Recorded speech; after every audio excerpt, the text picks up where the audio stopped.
आवाज आ रही है जी? आवाज आ रही है जी। अच्छा अच्छा, बोलो आवाज ठीक से। ये जो मानचित्र हम देख रहे हैं, ये महमूद गजनवी के साम्राज्य का मानचित्र है।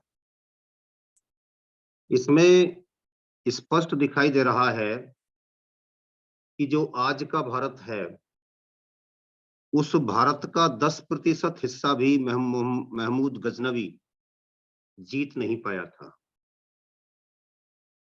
जिसे इस देश का एक प्रमुख शासक दिखाया जाता है। इस प्रचलित इतिहास में बताया जाता है कि उसने मिट्टी से साम्राज्य खड़ा किया था और तलवार के बल पर हिंदुस्तान पर उसने शासन किया था।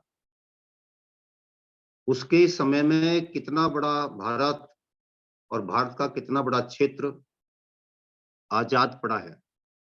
यह जो हरा हरा कलर आप देख रहे हैं, यह आज के कुछ पाकिस्तान का हिस्सा है, थोड़ा सा हमारी कश्मीर का, थोड़ा सा हिमाचल प्रदेश का, कुछ हमारे पंजाब का, इतना क्षेत्र मात्र है।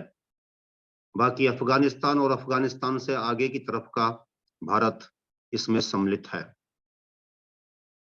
मैं आज के भारत की बात कर रहा हूं। यदि उस समय के भारत को देखेंगे तो पाकिस्तान और अफगानिस्तान भी इसमें सम्मिलित है, परंतु आज के भारत का इससे कोई वास्ता सरोकार नहीं है। और इतने से साम्राज्य को भी जैसे ही महमूद गजनवी यहां से गया था, तुरंत उसका सफाया कर दिया गया था। इसको हमने एक प्रमुख मानचित्र के रूप में अपनी आने वाली पुस्तक में लिया है। आज हम उसे आदरणीय राष्ट्रीय उपाध्यक्ष जी को प्रेषित कर चुके हैं। उसका पेरिजल निश्चय ही उन्होंने किया होगा। तो मैं यहाँ पर यही बताना चाह रहा हूँ कि ये जो मानचित्र है, ये हमको हमारे उस समय के राष्ट्रीय प्रहरियों, राष्ट्रीय संरक्षकों, राष्ट्रीय नेताओं के बारे में स्पष्ट संकेत दे रहा है कि उन्होंने अपने पुरुषार्थ से, अपने उद्यम से, अपने प्रताप से हमारे देश की रक्षा करने में उस समय सफलता प्राप्त की थी। लेकिन समस्या एक है, जो मैंने इसके नीचे लिखा है, इसी मानचित्र के नीचे, लुटेरों को राज्य सिंहासन और वास्तविक उत्तराधिकारियों को वनवास दिलाना भारतीय प्रचलित इतिहास का सबसे घातक छल प्रपंच है। जिन इतिहास लेखकों ने इस राष्ट्रीय अपघात को करने में किसी भी प्रकार से सहयोग दिया है, वे सभी मंथरा की भूमिका में हैं। महमूद गजनवी का लुटेरा व्यक्तित्व भी भारत के लिए ऐसा ही है, जिसे यहाँ के इतिहास पुरुषों में वर्तमान इतिहास में अच्छा स्थान प्राप्त है। इतिहास की प्रस्तुति ही इस प्रकार की गई है कि लुटेरा हावी रहे और लुटेरे से टक्कर लेने वाले राष्ट्र नायक अथवा राष्ट्र प्रहरी मक्खी मच्छर दिखाई दें। ऐसे इतिहास को आप क्या करेंगे? कूड़ेदान में फेंकना ही उसके लिए एकमात्र इलाज है। संकल्प की सिद्धि के लिए जो संकल्प हमने लिया है, उसके लिए उठ खड़ा होना ही एकमात्र उपाय है। ये तथ्य हैं जो गला फाड़ फाड़ करके चीख रहे हैं, चिल्ला रहे हैं, बता रहे हैं कि हो क्या गया और होना क्या चाहिए। मैं यहां पर यह भी निवेदन करना चाहूंगा कि भारत के लोगों ने संतोष और अपरिग्रहवादी मानसिकता का गलत अर्थ लगाते हुए, या कहिए कि उन्हें गलत अर्थ समझाते हुए, उनके भीतर यह भाव बैठा दिया गया कि जो प्राप्त है वही पर्याप्त है, जबकि जो प्राप्त है और जो संतोष की परम पवित्र भावना है, उन दोनों में अंतर है। ज्ञान प्राप्ति में कभी प्राप्त में पर्याप्त नहीं होता है। राष्ट्र की रक्षा करने में कभी प्राप्त ही पर्याप्त नहीं होता है। वहां अनुसंधान का क्रम निरंतर अनवरत जारी रहता है, सतत प्रवाहित रहता है। लेकिन हमने राष्ट्रीय संदर्भ में भी कई बार ऐसा प्रमाद बरता, या आज अगर उसको हमने अपना राष्ट्रीय संस्कार बना लिया है, ये राष्ट्रीय संस्कार नहीं है बल्कि यह राष्ट्रीय कुसंस्कार है, जिसको परिवर्तित करने का समय आ गया है। देश के हिंदू वीर योद्धाओं में हर स्थान पर महमूद गजनवी का व्यापक विरोध किया गया था। भारत भक्त उन वीर योद्धाओं को हमें नमन करना चाहिए जिनके कारण उस समय मां भारती पूर्णतया विदेशी पराधीनता के शिकंजे में कसने से बचाई जा सकी। जिस समय महमूद गजनवी 67 वर्ष की अवस्था में 30 अप्रैल 1030 को मृत्यु का ग्रास बना, उस समय के भारत पर यदि दृष्टिपात करें तो उसका साम्राज्य कुछ अफगानिस्तान में तो कुछ आज के पाकिस्तान में ही दिखाई देता है। वर्तमान भारत के थोड़े से पंजाब क्षेत्र में भी उसका साम्राज्य स्थापित हुआ था।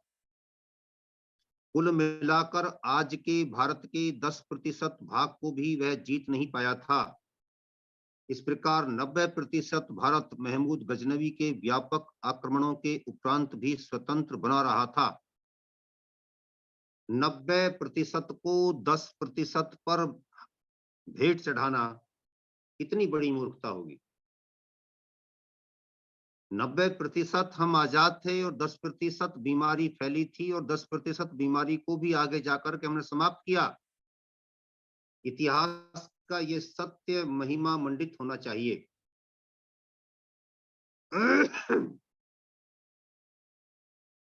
1030 में जब हम 10% की हानि उठा रहे थे, जबकि 712 से मुस्लिम आक्रांता हमारे भूभाग को अवलाद हड़पने के लिए बार बार आ रहे थे, 638 ईस्वी से, और बार बार आक्रमण कर व्यापक नरसंहार कर रहे थे।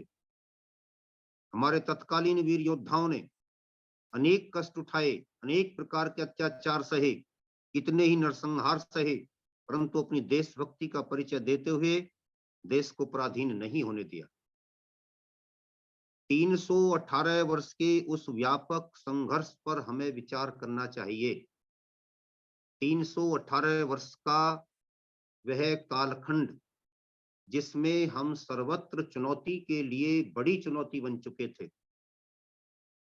और जब दुनिया से सभ्यताएं नष्ट हो रही थीं, इस्लाम के या ईसाइयत के झंडे के नीचे आकर के अपने आप को सहाय, कमजोर और कायर समझ रही थीं, तब हम वीरता की मिसाल कायम कर रहे थे।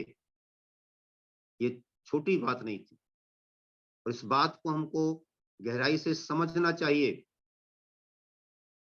कि जब सभ्यताएं की सभ्यताएं, संस्कृति की संस्कृतियां नष्ट हो रही थीं, तब हम अपने अस्तित्व को बचाने में सफल रहे। और 318 वर्ष का कालखंड है ये, जिसमें निरंतर हमने अपने आप को बचाए रखने में सफलता प्राप्त की। इसके साथ साथ हमें यह विचार करना चाहिए, इतने लंबे काल तक संसार का क्या कोई अन्य देश कभी अपनी स्वतंत्रता की, स्वाधीनता की रक्षा कर पाया? इन 318 वर्षों में हमारे कितने लोगों ने अपना बलिदान दिया होगा, कितने लोगों को जबरन इस्लाम स्वीकार करने के लिए विवश किया गया होगा, कितनों ने इस्लाम स्वीकार न करने पर अपना सर कलम करवा लिया था। इन सब बातों पर गंभीरता से सोचकर हमें यह मानना चाहिए कि हमारे पूर्वज वीरता में अप्रतिम थे।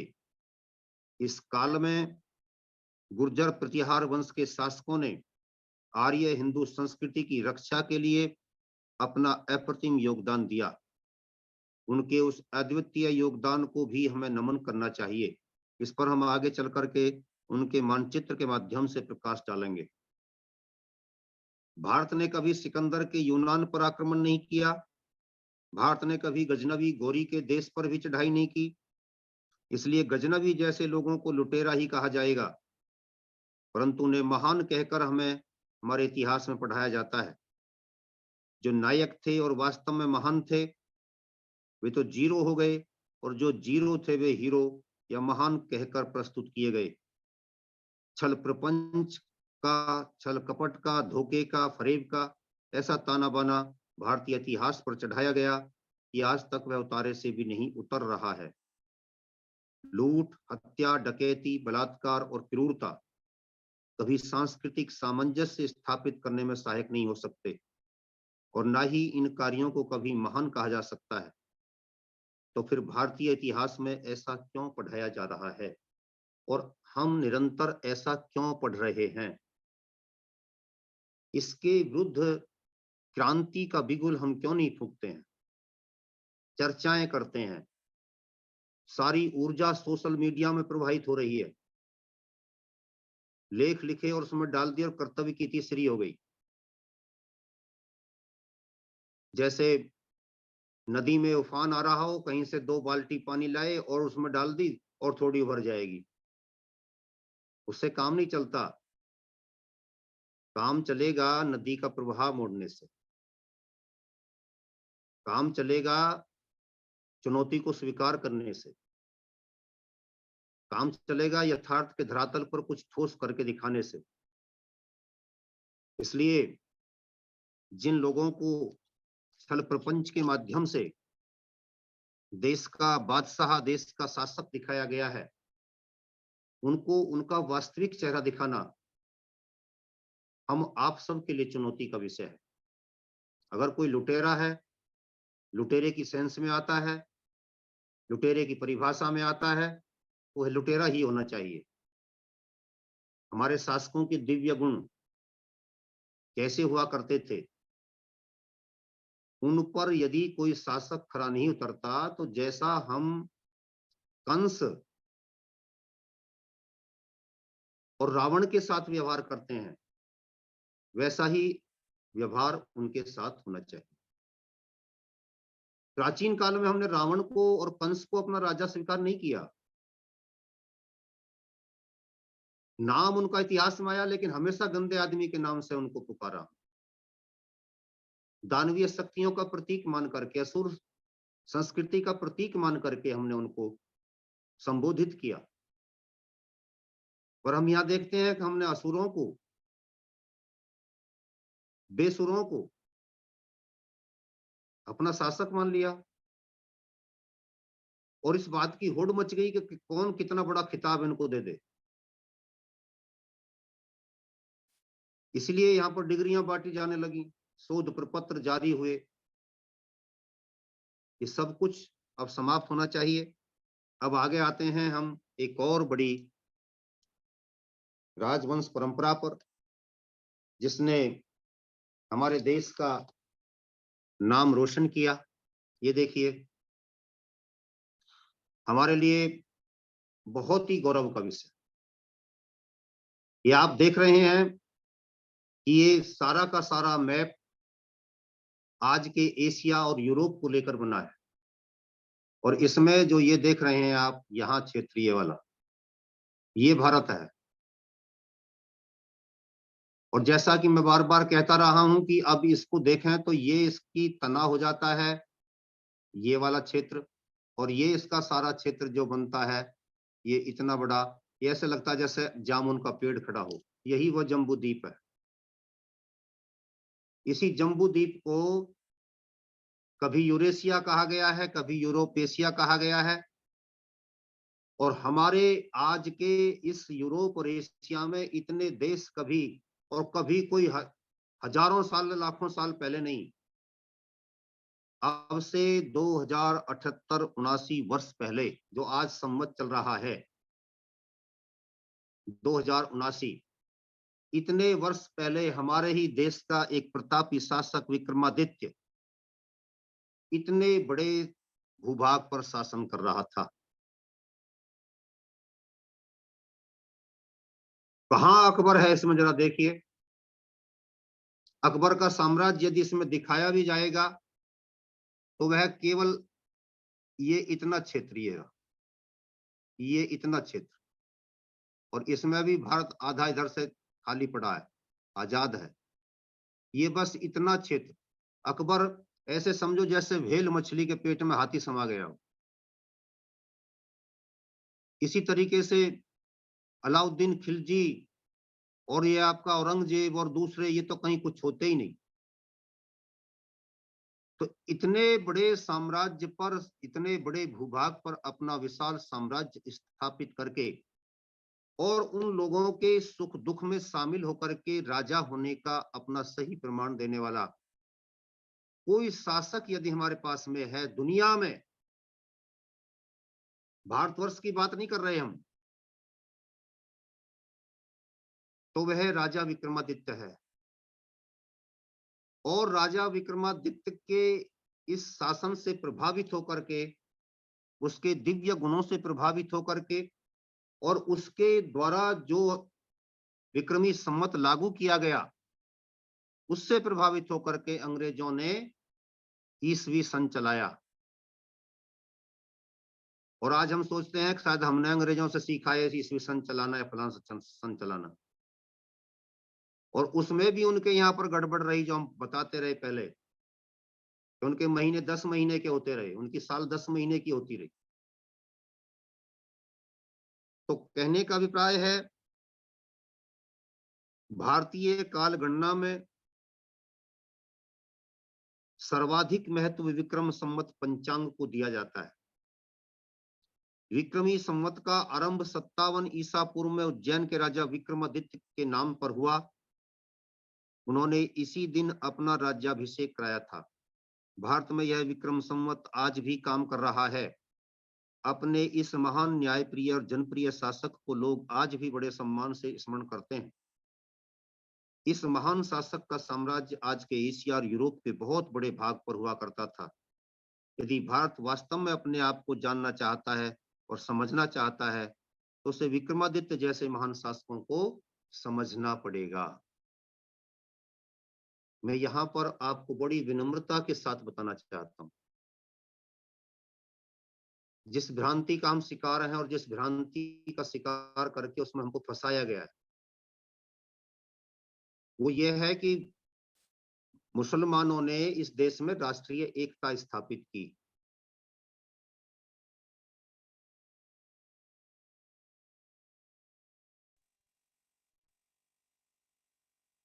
इतिहास कोई पुस्तकों को खंगालिए, उनकी समीक्षा कीजिए।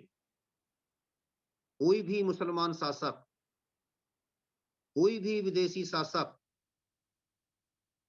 संपूर्ण भारतवर्ष पर एक छत्र राज करता हुआ आपको दिखाई नहीं देगा।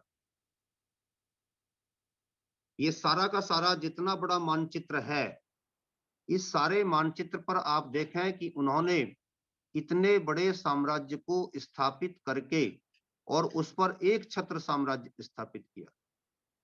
यह अगर है तो केवल विक्रमादित्य के द्वारा स्थापित हो पाया। विक्रमादित्य ने ही इतने बड़े साम्राज्य को हमारे सामने स्थापित किया। और इससे यह बात स्पष्ट हो जाती है कि राष्ट्रीय एकता को स्थापित करने की पहल आर्य राजाओं के द्वारा प्राचीन काल से की जा रही थी। प्राचीन काल से, ये आजकल परसों की बात नहीं थी। तो अरबी कवि बिंतोई द्वारा हमारे इस महान शासक का गुणगान इस प्रकार किया गया है। उन्होंने इसको अरबी में लिखा है, पुस्तक में मैंने ज्यों की त्यों पंक्तियां दी हैं, परंतु यहां मैं उसका हिंदी अनुवाद दे रहा हूं। वो कह रहा है कि अर्थात वे लोग धन्य हैं जो राजा विक्रमादित्य के साम्राज्य में उत्पन्न हुए, जो दानवीर, धर्मात्मा और प्रजावत्सल था। उस समय हमारा देश अरब ईश्वर को भूलकर इंद्रिय सुख में लिप्त था। छल कपट को ही हम लोगों ने सबसे बड़ा गुण मान रखा था। हमारे संपूर्ण देश पर अज्ञानता ने अंधकार फैला रखा था। ये अरबी कवि कह रहा है अपने देश के बारे में, अपनी अपनी सच्चाई बता रहा है। वो जिन लोगों ने ये कहा कि तहजीब लेकर के हम आए थे, कल्चर लेकर के हम आए थे और हमने ही यहाँ पर ज्ञान की धारा फैलाई थी, बहाई थी, उनका कवि क्या कह रहा है, इस सोचने की, समझने की बात है। जिस प्रकार कोई बकरी का बच्चा किसी भेड़िए के चंगुल में फंसकर छटपटाता है, ये कवि कह रहा है, और छूट नहीं सकता। उसी प्रकार हमारी मूर्ख जाति मूर्खता के पंजे में फंसी हुई थी, अरबों के लिए कह रहा अरबी कवि। अज्ञानता के कारण हम संसार के व्यवहार को भूल चुके थे। सारे देश में अमावस्या की रात्रि की तरह अंधकार फैला हुआ था, परंतु अब जो ज्ञान का प्रातःकालीन प्रकाश दिखाई देता है, यह कैसे हुआ? यह उसी धर्मात्मा राजा की कृपा है, जिन्होंने हम विदेशियों को भी अपनी कृपा दृष्टि से वंचित नहीं किया और पवित्र धर्म का संदेश देकर अपने देश के विद्वानों को भेजा, जो हमारे देश में सूर्य की तरह चमकते थे। ये कितना बड़ा गुणगान, कितना बड़ा महिमा मंडन है हमारे ऋषियों के ज्ञान का। जिन महापुरुषों की कृपा से हमने भुलाए हुए ईश्वर और उसके पवित्र ज्ञान को समझा और सतपथगामी हुए, वे महान विद्वान राजा विक्रमादित्य की आज्ञा से हमारे देश में ज्ञान एवं नैतिकता के प्रचार के लिए आए थे। ये था सच। मैं आधा मिनट के लिए क्षमा चाह रहा हूँ, मेरे भतीजे मेरे पास आ गए, थोड़ा सा इनसे डिस्टर्बेंस कर रहा हूँ। बेटा मैंने वो नोट कर लिया है, 5 तारीख मुझे कहीं जाना भी था, तुमने मुझे 9 तारीख बताई थी, 9 की रहेगी। बहुत महत्वपूर्ण जानकारियां सम्माननीय डॉक्टर राकेश कुमार जी की तरफ से हमें प्राप्त हो रही हैं और निश्चित रूप से इतिहास के अनछुए पहलुओं पर हम सभी इतिहास की ऐसी चर्चा को शायद अपने जीवन में पहली बार सुन रहे होंगे। हमारे भाई दीपक कुमार सैन एडवोकेट, बलराम सैन एडवोकेट जुड़े हुए, उनका बहुत बहुत स्वागत, वंदन, अभिनंदन। कैप्टन सुभाष चंद्रा जी, सत्येंद्र शास्त्री गवालिया, बिमलेश कुमार सिंह जी, सत्यदेव जी, दया आर्या जी, सुशील कुमार जी बिहार, RSC नायब जी, सुरेश गर्ग जी और हमारे संरक्षक प्रेम सचदेवा जी, युद्धवीर जी, भोगी प्रसाद जी म्यांमार से। देखिए विदेश से भी लोग जुड़ रहे हैं, म्यांमार की धरती से। जी डॉक्टर राकेश म्यांमार कुमार जी। से जी, म्यांमार से जुड़े अपने साथी को, देशभक्त साथी को मैं नमन करता हूं, क्योंकि इस देश से हमारे प्राचीन संबंध हैं और इस ये जो इस नक्शे में हम जो देख रहे हैं, इससे स्पष्ट होता है कि आर्य राजाओं की परंपरा में बर्मा हमारे देश का एक भाग हुआ करता था। हम बर्मा में होते थे, बर्मा हम में होता था, ये कोई अलग अलग क्षेत्र नहीं थे। मैं यहाँ पर कहना चाहता हूं कि विक्रमादित्य के प्रति कितनी श्रद्धा, कितनी उत्कृष्ट पवित्र भावना हमारे हृदय में होनी चाहिए, लेकिन उस पर कोई शोध प्रबंध जारी नहीं किया गया और उस पर किसी भी प्रकार से ऐसा कोई ऐतिहासिक कार्य भी नहीं किया गया जिससे पता चले कि ये हमारे देश के प्रतापी शासक थे, आर्यत्व को, हिंदुत्व को मजबूत करने वाले शासक थे। अब देखिए इससे आगे फिर एक नई विशेष जानकारी जिसको हम यहाँ शेयर कर रहे हैं।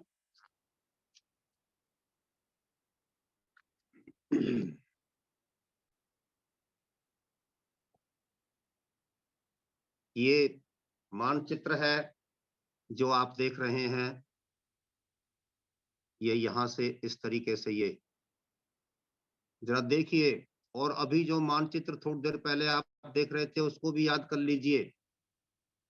अभी थोड़ी देर पहले आपने एक मानचित्र देखा था महमूद गजनवी का, जिसका खूब जिक्र मिलता है, विदेशी हरामखोरों का जिक्र मिलता है, लेकिन जो हमारे अपने सूरवीर हैं उनके बारे में कोई आपको उल्लेख नहीं मिलता।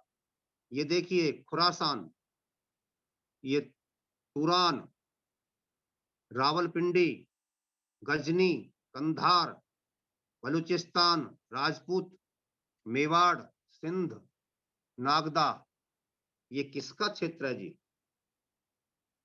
ये आपकी बाजुएं फड़काने वाला, आपके भीतर आर्यत्व का, हिंदुत्व का जोश भरने वाला प्रातः स्मरणीय बप्पा रावल का साम्राज्य है। मैं समझता हूं कि उसके लिए हमारे ओर से, सबकी ओर से ताली बजनी चाहिए। जिस महापुरुष ने 712 में मोहम्मद बिन कासिम यहां पर आता है और अगले 12 वर्ष में इतना बड़ा साम्राज्य स्थापित करके, इस बात का प्रतीक है कि वो यहां तक आता है, इस क्षेत्र तक। मोहम्मद बिन कासिम केवल यहां तक आता है, सिंध। और इस सूरवीर ने यहां से चलना शुरू किया और सेना सजाई, और देखिए कहां तक जाकर के सारा सफाया कर दिया। ये देखिए, ये प्रमाण है इस बात का कि आपके भीतर पुनरुज्जीवी पराक्रम था, आपके भीतर संस्कृति के प्रति समर्पण का भाव था, धर्म के लिए मर मिटने की उत्तुंग भावना थी। और उस उत्तुंग भावना का, उस राष्ट्रीय भावना का, उस राष्ट्रवाद का प्रतीक बना बप्पा रावल। यहां से लेकर के वहां तक अपना साम्राज्य स्थापित किया। और ये वो सूरवीर है जिसने ये साम्राज्य स्थापित किया, और लगभग अगले क्या, जब तक देश आजाद हुआ, और आजाद के बाद आज भी ये राणा वंश हमारे लिए सम्मान का पात्र है, प्रतीक है, तब से लेकर के आज तक। अलग से कभी सारे राजवंश की, मेवाड़ के महाराणाओं की गौरव गाथा पर प्रकाश डालूंगा। बहुत जल्दी आपके पवित्र हाथों में इससे संबंधित मेरी पुस्तक आने वाली है, मेवाड़ के महाराणा और उनकी गौरव गाथा। ये हमारे भारत को समझो अभियान के अंतर्गत चला हुआ महाअभियान है, जिसमें परतें खोली जाएंगी, रहस्य खोले जाएंगे, और वो पृष्ठ सामने लाए जाएंगे जो छुपा दिए गए दुष्टों के द्वारा, बेईमानों के द्वारा, राष्ट्र के गद्दारों के द्वारा। हमारे भीतर वो खून है जो इन सूरवीरों के द्वारा रक्त बीज के रूप में डाला गया है। हम 100 पीस बन करके नहीं बैठते हैं, केवल सुनने के लिए नहीं बैठते हैं, केवल बोलने के लिए नहीं बैठते हैं। हमें कुछ करना है, और करना है तो इनके सपनों का भारत बनाना है। ये सोच करके बनाना है कि हम किन सूरवीरों की संतान हैं। हमें ध्यान देना चाहिए, रखना चाहिए। हमारे वेदों का मानवतावादी चिंतन ही संसार की बिगड़ी हुई अवस्था को सुधार सकता है। सबसे उत्तम उपाय अथवा उपचार हमारे पास है, परंतु हम पश्चिमी संस्कृति की ओर भाग रहे हैं। दवाई अपने पास में है, और हमारे हिरणवाय हो रही है, मृग मरीचिका का शिकार हुए भाग रहे हैं। देख नहीं रहे कि हमारे पास भी है, वो भीतर बस रही है कुंडली, तो जिससे हम अपना ही नहीं मानवता का भी अहित कर रहे हैं। संपूर्ण संसार हमारे देश से ऊर्जा लेता था, ज्ञान की धारा यहां से बहती थी जो सारे संसार को तृप्त करती थी, और आज उल्टी चाल चल गई है, जिससे भारत की गरिमा को ठेस पहुंची है। हमें ध्यान रखना चाहिए कि भारत के इतिहास के साथ छेड़छाड़ करते हुए विकृतीकरण से भी आगे बढ़कर इतिहास के नायकों के महान कार्यों को इतिहास से विलुप्त करने की मानसिकता से काम किया गया है, जिसके कारण अनेक ऐसे वीर योद्धा हैं जिनके बारे में इतिहास पूर्णतया मौन है, और उन्हीं में से एक बप्पा रावल हैं। मोहम्मद बिन कासिम के आक्रमण के पश्चात अरबों की ओर से आक्रमण परंपरा को सिंध में राजा जयसिंह के स्थान पर बने मुस्लिम शासक जुनैद ने आगे बढ़ाया। जुनैद और उसके सेनापति मरमद, मंडल, बैलमान, दहनज, बरबस और मलीबा को आक्रांत करते हुए उज्जैन तक आगे बढ़ गए थे। यहाँ मरमद मरुदेश के लिए, बरबस भड़ौच के लिए, मलीबा मालवा के लिए, बैलमान बल्ल मंडल के लिए गुजर राज्यों का संघ कहा गया है। इतिहास हमें बताता है कि अरबों ने चाहे कितनी ही दूर तक धावा बोल दिया था, परंतु वे यहां अपने प्रभुत्व को अधिक देर तक स्थापित नहीं कर पाए। अवंती के गुर्जर प्रतिहार राजा नागभट्ट, लाट देश के चालुक्य राजा अवनिज नाश्रम पुलकेशी राज ने उन्हें परास्त कर भगा दिया। लुटेरों को अपनाया नहीं गया, अपितु उनके साथ वही व्यवहार किया गया जिसके वह पात्र थे। स्वतंत्रता का दैदीप्यमान स्मारक है इन स्तवनीय राजाओं का ये स्तवनीय कृत्य। इसी स्तवनीय कृत्य में नांदीपुरी के गुर्जर राजा जयभट्ट चतुर्थ ने भी संघर्ष में सम्मिलित होकर सहयोग दिया था। चित्तौड़ के राणा वंश के वीर प्रतापी शासक बप्पा रावल का गौरवपूर्ण शासन भी इसी समय फल फूल रहा था। उनका मिलिच्छों को मार भगाने में उल्लेखनीय रूप से सहयोग मिला था। बप्पा रावल अपनी सेना के साथ विदेशी आक्रांता से भूखे शेर की भांति जा भिड़ा था। उसकी वीरता को देखकर मौर्य राजा मान सिंह और उसके सभी सामंत भौचक्के रह गए थे। बप्पा जीतने के पश्चात भी रुका नहीं। अभी उसे मां भारती के ऋण से उऋण होने के लिए भी और भी कुछ करना था। उसने विदेशी आक्रांता को तो परास्त कर दिया, परंतु अपनी सेना को लेकर अपने पूर्वजों की कभी की पुरानी राजधानी गजनी की ओर बढ़ा। गजनी पर उस समय सलीम का शासन था, उसको भी मार भगाया। क्या था मेरा शेर सूरवीर, मेरी माँ शेरों वाली है, मेरी माँ शेरों वाली है। ये था इस देश का गौरव, ये थे इस देश के सूरवीर, ये थी माँ शेरों वाली। समझ नहीं पाते लोग, कौन सी माँ शेरों वाली की पूजा कर रहे हो? करो मेरी माँ शेरों वाली की पूजा, देखूं कितना सिंदूर आपकी थाली में है। कर्नल टाड हमें बताते हैं कि बप्पा ने गजनी शासक सलीम को परास्त कर वहां अपनी विजय पताका फहरा दी। सलीम की लड़की से बप्पा ने अपना विवाह किया और 21 राजकुमारियों को लेकर के आया था। अकबर कहता है कि मैंने राजपूतों की राजकुमारियां इसलिए ली ताकि उनसे रिश्तेदारी संबंध स्थापित हों और हमारी पारस्परिक एकता बढ़े। कम्युनिस्टों ने, कांग्रेसियों ने, छद्म धर्मनिरपेक्षियों ने बाद में जाकर के ढोल पीटना आरंभ किया कि गंगा जमुनी संस्कृति का निर्माण कर रहा था अकबर। तो अगर ब्याह शादियां करने से ही गंगा जमुनी संस्कृति का निर्माण होता है तो इससे पहले तो बप्पा रावल कर रहा था। 21 शहजादियों को लेकर के आया था, उसको भी ढोल पीटिए ना, उसको भी तो बताइए ना कि वह भी गंगा जमुनी संस्कृति का निर्माण कर रहा था और इससे 700 साल पहले कर रहा था, 800 साल पहले कर रहा था। वो कौन था? वो बप्पा रावल था।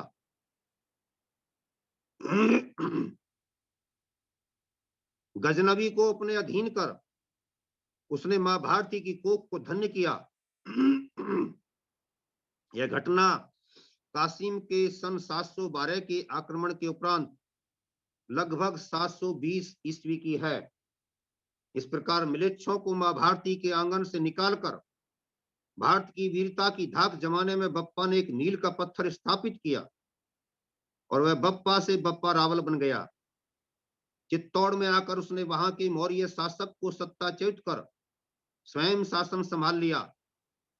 उसे हिंदू सूर्य की उपाधि दी गई। जिस समय गजनी विजय का कार्य बप्पा ने पूर्ण किया उस समय उसकी अवस्था मात्र 20-22 वर्ष की थी। 20-22 वर्ष के योद्धा इतना बड़ा कार्य कर रहे थे।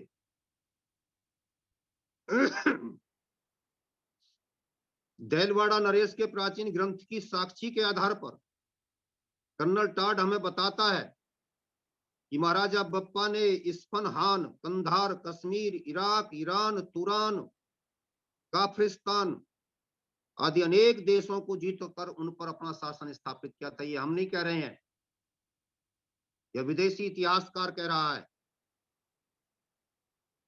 और वह भी एक अच्छी प्रमाणिक जानकारी के आधार पर कह रहा है। कहां से कहां तक का शासन स्थापित किया था। और एक बात और तो बता दूं कि देश, धर्म और संस्कृति की रक्षा के लिए शत्रु दल के पीछे मार मार करके उसे भगाने वाला, काट काट करके उसकी लाशों का ढेर लगाने वाला हमारे यहाँ बापू कहलाता है, बप्पा कहलाता है, राष्ट्रपिता कहलाता है। इस गाल पर कोई चांटा मारे तो दूसरे को भी कर दो, ये कहने वाला हमारे यहाँ राष्ट्रपिता नहीं होता।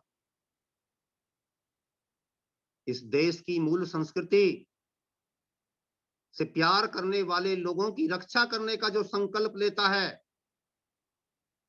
वो बप्पा है। और संस्कृत का वापह शब्द, डॉक्टर साहब, संस्कृत का वापह शब्द यहां पर जाकर के बाप में बदल जाता है। वापह का मीनिंग भी पिता होता है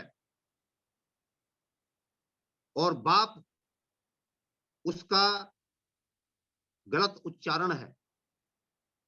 यही पंजाब में, राजस्थान में बापू के नाम से बदल जाता है और इसी को ज्यों का त्यों जाकर के अरबी वालों, फारसी वालों ने पकड़ लिया। तो हमने बप्पा किसको कहा? जो इस देश धर्म की संस्कृति, इस देश की संस्कृति से, इस देश के धर्म से प्यार करने वाले लोगों का रक्षक बनकर के खड़ा हुआ था। हम उसको कभी राष्ट्रपिता नहीं कह सकते। जो इस देश के धर्म और संस्कृति की से प्यार करने वाले लोगों से कह दे कि तुम्हें वहीं मर जाना चाहिए, तब पाकिस्तान से आए क्यों थे? ये कैसी नफरत, कैसी प्यार, कैसी अहिंसा जो कायरता का पाठ पढ़ाए, देश को मिटने की ओर बढ़ने की प्रेरणा दे, देश के लोगों के भीतर कायरता का भाव पैदा करने में सहायता करे? नहीं। तो कहने का अभिप्राय है कि बप्पा रावल हमारी राष्ट्रीय अस्मिता का, हमारे राष्ट्रीय गौरव का, हमारे राष्ट्रीय गर्व का, राष्ट्रीय स्वाभिमान का प्रतीक है। जितनी अधिक से अधिक सेमिनार हो सकती हों, उतनी सेमिनार हमें अपने वीर योद्धाओं पर करनी चाहिए। अब आगे चलते हैं।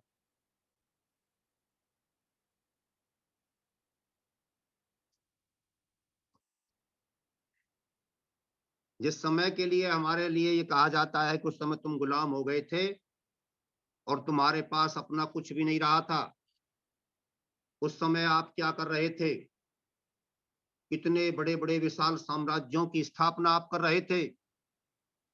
मोहम्मद बिन कासिम के आक्रमण के बाद आप में अहिंसा की जंग लगा दी गई, दिमाग पर पक्षाघात कर दिया गया और ये कह दिया गया कि भांग पीकर सो जाओ, कह दो कि उस समय हम सब मर गए थे। लेकिन हम यहाँ पर कह रहे हैं कि हम मरे नहीं थे। हम उस समय भी अपनी वीरता से, अपने देश प्रेम से, अपने संस्कृति प्रेम से विशाल विशाल साम्राज्य खड़े कर रहे थे। जब इस्लाम की तलवार संस्कृतियों का विनाश करने में लगी हुई थी, तब भी ये प्रमाण है हमारे पास कि हम उस समय कितने बड़े बड़े विशाल साम्राज्यों के स्वामी थे। ये मानचित्र आपको गर्व से, गौरव बोध से भरेगा। जब आप सुनेंगे कि ये किसका था, निश्चय ही उस सूरवीर के लिए तालियां बजाना, उसका अभिनंदन करना, यह हमारा राष्ट्रीय दायित्व है। मैं बताना चाहता हूं कि कश्मीर का करकोट राजवंश का साम्राज्य आप देख रहे हैं और ये देखिए कितना बड़ा साम्राज्य। कोई मुगल, कोई तुगल, आप समझते हैं मैं तुगल किनको कहता हूं? तुर्क के लिए। कोई मुगल, तुगल, अंग्रेज क्या इतना बड़ा साम्राज्य इस देश पर कभी स्थापित कर पाया? कभी नहीं। ये जितना आपको इस कलर का ये दिखाई दे रहा है, केसरिया, भगवा, इस सारे भगवा के लिए जय जयकार। आज हमको पूरे देश में वैचारिक क्रांति के माध्यम से अपने इतिहास नायकों को ढूंढ ढूंढ कर स्थापित करने की आवश्यकता है। इतना ही नहीं, भारत से बाहर उन देशों में भी भारत के इतिहास नायकों की खोज होनी चाहिए, जिन्होंने काल विशेष में पाकिस्तान, अफगानिस्तान, ईरान, इराक या ऐसे ही अन्य देशों में आर्य संस्कृति की रक्षा के लिए महान कार्य किए या अपना बलिदान दिया। उन सबको समाविष्ट करके ही हम इतिहास को समग्र रूप में प्रस्तुत कर पाएंगे।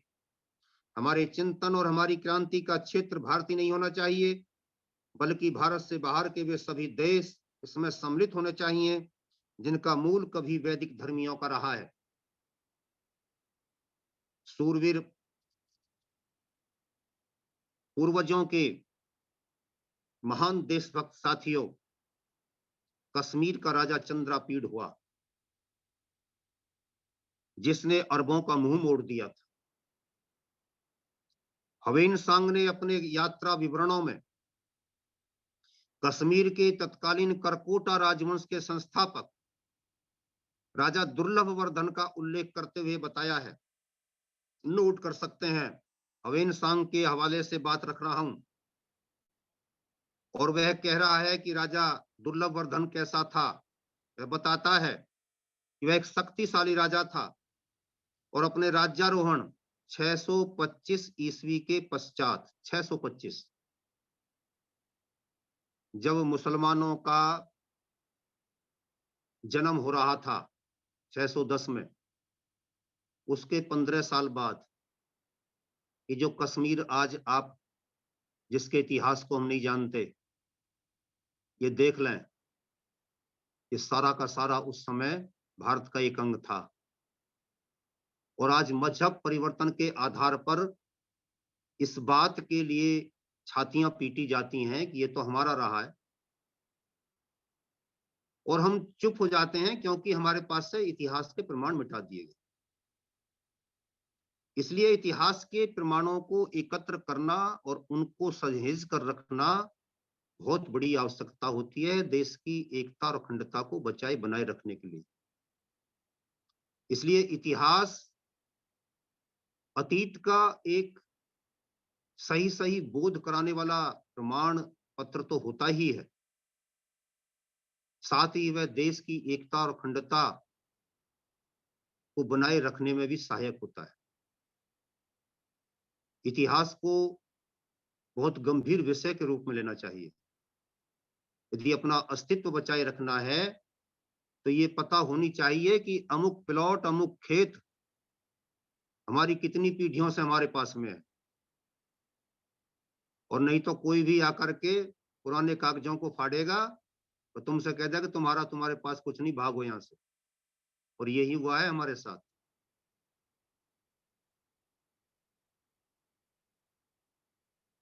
इस राजा का राज कश्मीर से काबुल तक फैला हुआ था, ये बताता है ह्वेनसांग। इसी करकोटा राजवंश में चंद्रापीड़ नामक शासक हुआ।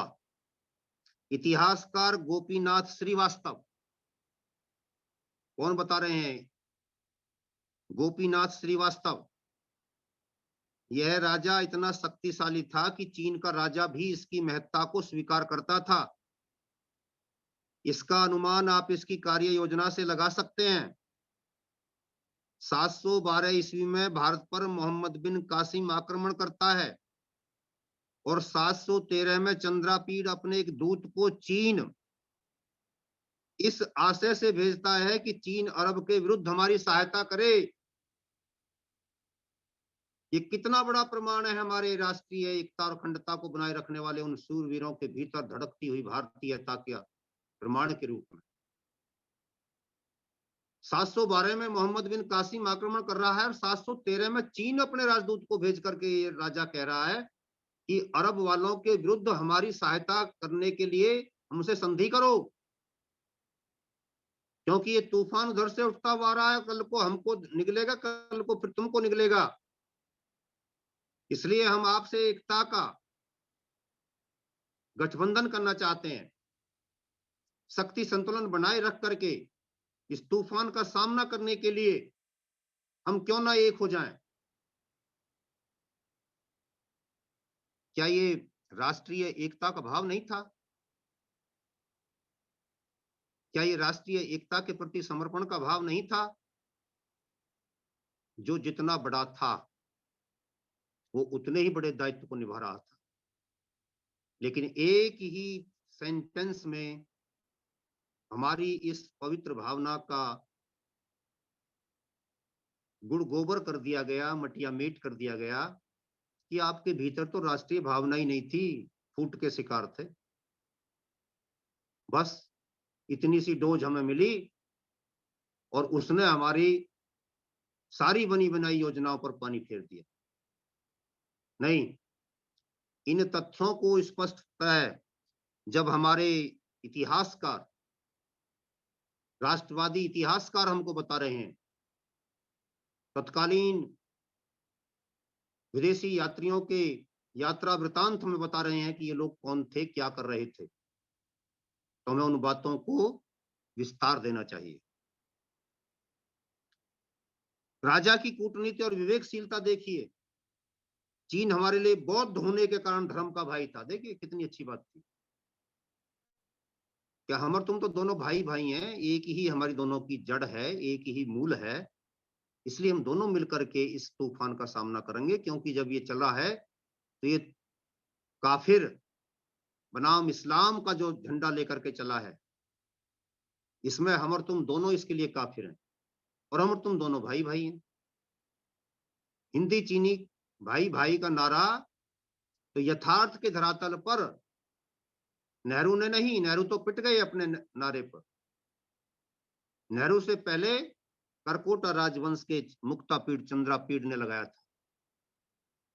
तो ये ललितादित्य मुक्तापीड़ ने लगाया। इसी राजवंश में जन्मा सम्राट ललितादित्य भी हमारे लिए एक ऐसा ही नाम है, जो कि एक महान पराक्रमी शासक था। नरेंद्र सहगल,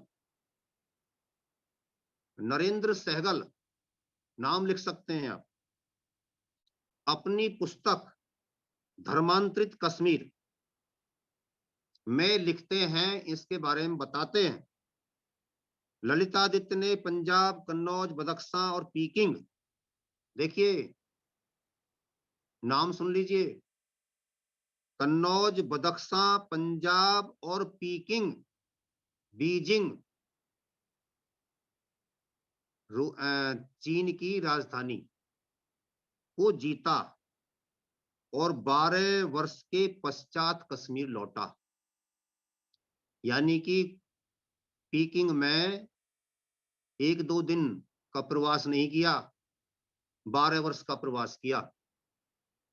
हमारे राष्ट्रीय संयोजक जी तो कहीं जाते हैं तो 2 दिन का 3 दिन का प्रवास करके लौट आते हैं, और फिर हमसे कहते हैं कि देखिए मैं वहां घूम आया, मैं वहां घूम आया, और हम बता रहे हैं 12-12 साल का प्रवास करने वालों का इतिहास।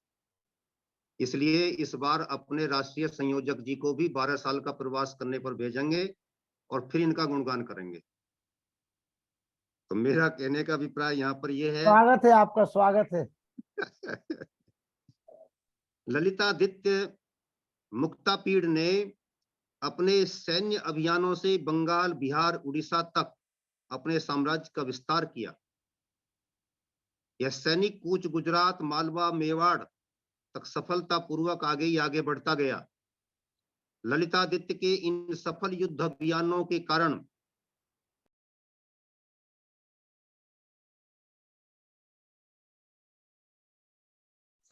करके फैल गया था।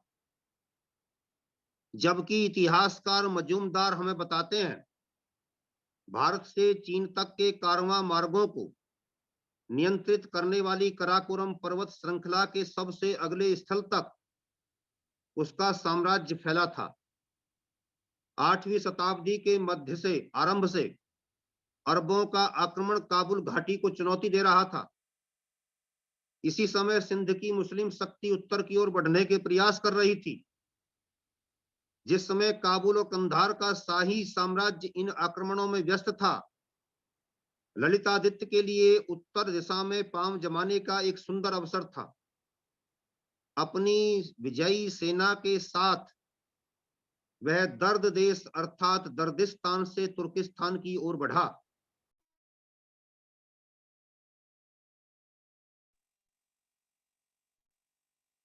कश्मीरी भिक्षुओं तथा मध्य एशियाई नगरों के कश्मीरी लोगों के प्रयासों के फलस्वरूप पूरा क्षेत्र कश्मीरी परंपराओं तथा शिक्षा से समृद्ध था। आरसी मजूमदार जी एंशियंट इंडिया नामक पुस्तक के पृष्ठ संख्या 383 पर इस बात को लिख रहे हैं। इनसे स्पष्ट हो जाता है कि इनका कितना बड़ा साम्राज्य उस समय था और इनकी योजना क्या थी। आज हम जब इनको राष्ट्रीय इतिहास में देखते हैं, खोजते हैं, तो विदेशों से आने वाले मुगल तुगल तो हमारी पीढ़ियों में मिल जाते हैं और बताते हैं कि वह भारत का शासक था, और इनको हम बताते हैं कश्मीर के शासक। क्या कश्मीर कोई विदेशी भूमि का नाम है? अरे कश्मीर कश्यप मर्ग, कश्यप ऋषि का घर, प्राचीन काल से ऋषियों की पवित्र भूमि, भारत के इतिहास के साथ एकाकार होकर के रहने वाली पवित्र भूमि। अनेकों ऋषियों ने जाकर के जहां पर तप किया, त्याग किया, साधना की, मोक्ष की प्राप्ति के लिए गहन साधना में लीन हुए, वह पवित्र भूमि, उसके शासक तो कश्मीर के शासक हो गए, वो भारत के शासक नहीं रहे। और जो विदेशों से लेकर के नंगी तलवारें लेकर के चले, नरसंहार करते हुए आगे बढ़े, वो बड़े उदार और हिंदुस्तान के शासक हो गए। नहीं, इतिहासकारों ने ललितादित्य के साम्राज्य की सीमा पूर्व में तिब्बत से लेकर पश्चिम में ईरान और तुर्किस्तान तक, तथा उत्तर में मध्य एशिया से लेकर दक्षिण में उड़ीसा और द्वारिका के समुद्र तटों तक मानी है। इतने बड़े साम्राज्य पर निश्चय ही गर्व किया जा सकता है। इस राजवंश की स्थापना दुर्लभवर्धन ने लगभग 627 ईस्वी में की थी। ललितादित्य मुक्तापीढ़ का शासन 723 से 760 तक चला। यह साम्राज्य 832 ईस्वी तक अर्थात लगभग 200 वर्ष तक राज्य करता रहा। इतनी देर इस राजवंश के शासकों ने देश की एकता और अखंडता के लिए ध्वज अपने हाथों में लिए रखा और इधर से किसी भी विदेशी आक्रमणकारी को देश में प्रवेश नहीं करने दिया। यह कितनी बड़ी बात है। सामान्यतः हमको बताया जाता है कि हिमालय हमें सुरक्षा देता रहा और हिमालय की ऊंचाई के कारण कभी कोई विदेशी सेना इसको लांघ करके भारत पर आक्रमण नहीं कर सकी। ये विदेशियों के द्वारा रचा गया, गढ़ा गया मिथक है डॉक्टर साहब। मैं क्यों कह रहा हूं, इस बात पर गंभीरता से हमको चिंतन करना चाहिए। हमारे इसके परली ओर, हिमालय के परली तरफ कौन लोग रहते थे? जब अरब में इस्लाम खड़ा हो रहा था और जब कहीं यूरोप में या दूसरे देशों में ईसाइयत खड़ी हो रही थी, तब भारत के इन पड़ोसी देशों में हिमालय के इर्द गिर्द के क्षेत्रों में आपका ही शासन था। तो विदेशी कहां से आता? कौन सा विदेशी था यहाँ पर जो इधर से आता? एक बात। दूसरी बात, यदि चीन में और रूस में उस समय हिंदू शासन था 1000 वर्ष पहले, तो वो भारत पर आक्रमण भी क्यों करते? उनके मन मस्तिष्क में वेदों की बातें घुसी हुई थी, रची बसी हुई थी। उनके दिमाग में ये बात आती नहीं कभी वो इधर से आक्रमण करते। जब पड़ोस में एक शत्रु आकर के बैठा चीन के नाम से, तो अब आपको हिमालय की ओर अपने आप ही देखना पड़ रहा है। अब तो हिमालय नहीं रक्षा करवा पा रहा ना। जब दौड़ता है आदमी, तो राक्षस बड़े बड़े समुद्रों को, इन चीजों को लांग लांग करके आगे बढ़े हैं। हिमालय कोई मायने नहीं रखता था। लेकिन असल तथ्य से, जैसे कश्मीर में आपका ध्यान ये कह करके भंग कर दिया जाता है कि वहां के नवयुवक गरीबी से, फटेहाली से, बेरोजगारी से परेशान हैं, इसलिए वो तलवार हाथ में लेते हैं, बंदूक हाथ में उठाते हैं। तो इसका वहां के हिंदुओं को भगाने से क्या मतलब?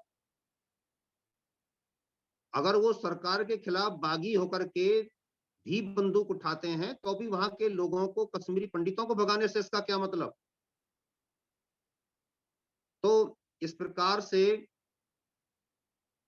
हमने अपने इतिहास के बारे में रचे गए इन मिथकों पर कभी गंभीरता से ध्यान नहीं दिया। मगध के बारे में अभी टिप्पणी आई है, मैं उस बात से सहमत हूं।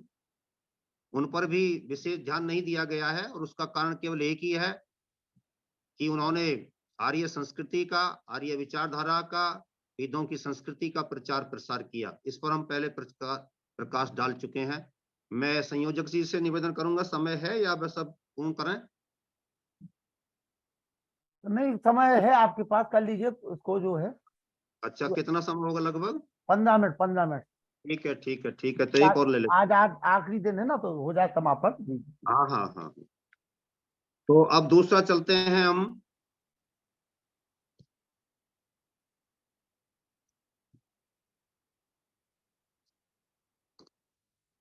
संयोजक जी, मेरा आखिरी दिन है आज। हाँ, आज आज आपका आखिरी दिन नहीं है। चलिए, चलिए, विषय ठीक है। विषय विषय का आखिरी दिन है आज। बहुत अच्छे, बहुत अच्छे। मैंने आज, सुधार करवा लिया। हाँ, आज आपका जो विषय है, मैंने आपके जो सुधार करवा लिया।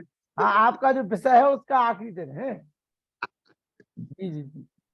भारत को समझो अभियान का अर्थ केवल आज के भारत की भौतिक और भौगोलिक सीमाओं के भीतर रहने वाले लोगों को समझने तक सीमित नहीं है, बल्कि इसे बहुत व्यापक अर्थों में समझने की आवश्यकता है। गुर्जर प्रतिहार शासकों ने भारत के लिए बहुत कुछ अच्छा किया। यह दुर्भाग्य है कि विदेशी इतिहासकारों ने उनका सारा पुरुषार्थ मिट्टी में मिला दिया। उनके इतिहास का विकृतीकरण नहीं बल्कि विलुप्तीकरण किया गया है।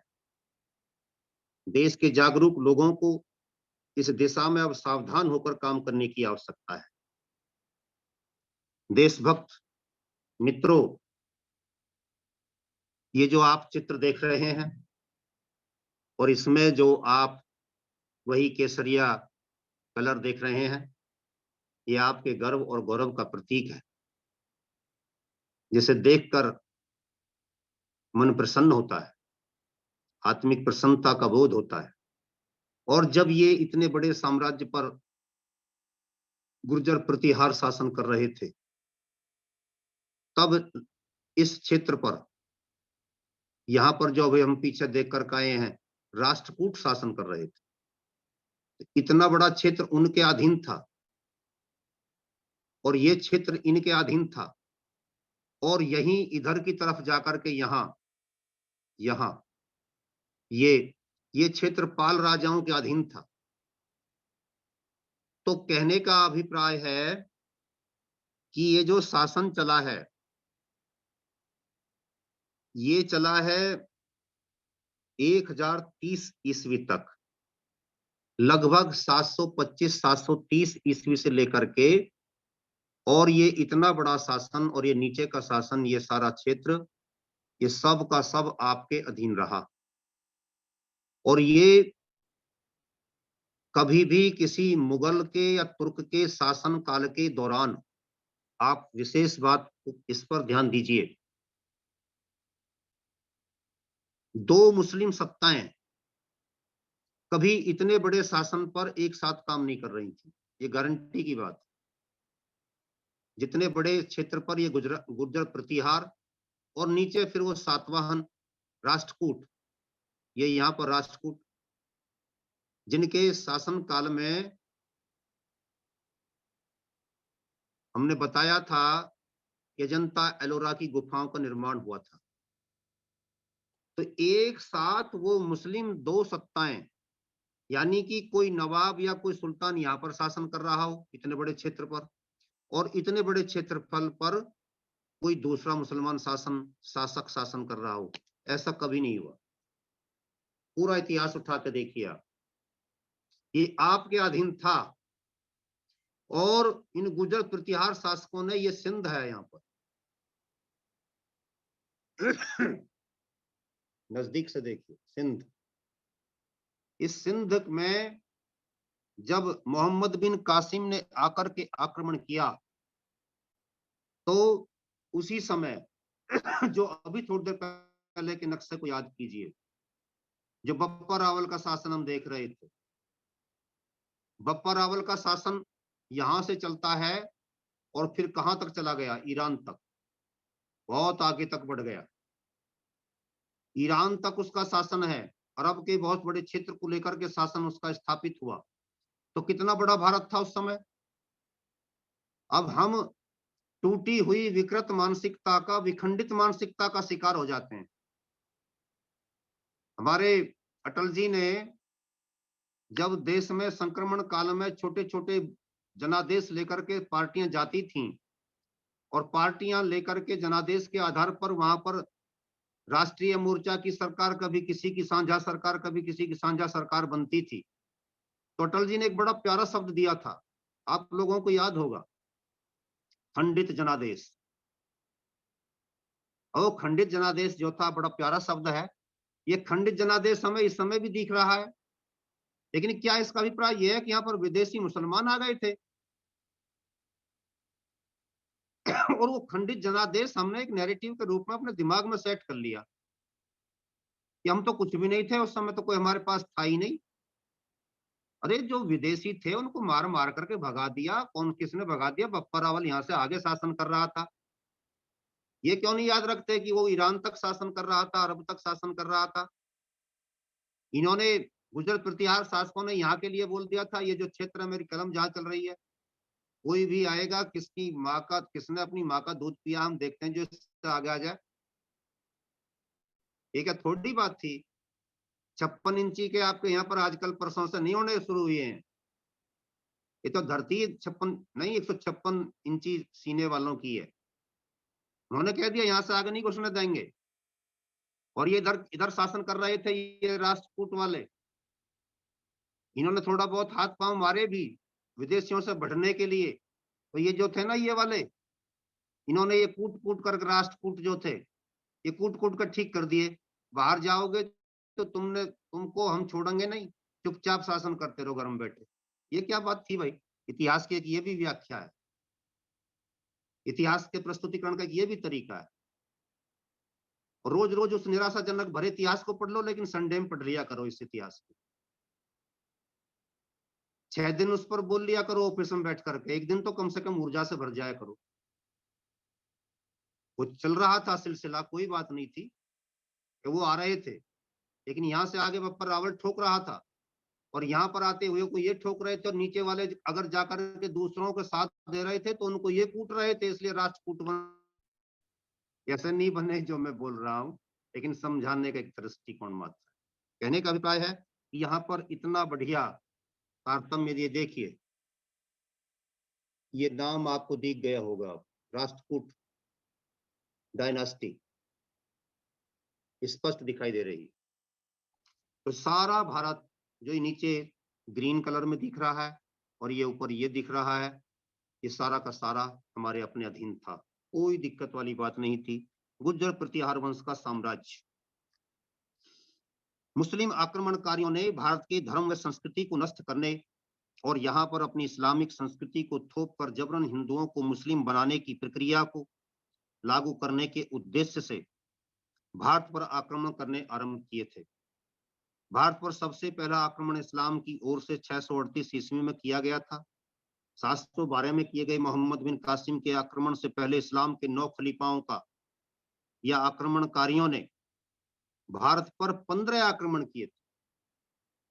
ये बात हम भूल जाते हैं, जो कि सारे के सारे असफल रहे थे। एक उनका सफल हो गया तो वो तो याद रहता है, लेकिन पिटाई 15 बार कर दी या 16 बार कर दी या 17 बार कर दी, वो याद नहीं रखते, क्योंकि उसका कोई लेख नहीं रखा जाता। जब भारत में गुर्जर प्रतिहार शासक शासन कर रहे थे तो उन्होंने बहुत ही मजबूत इच्छा शक्ति के साथ अपने पूर्ण पराक्रम, शौर्य और वीरता का प्रदर्शन करते हुए इन विदेशी इस्लामिक आक्रमणकारियों को भारत की सीमाओं पर ही रोकने का सराहनीय कार्य किया था।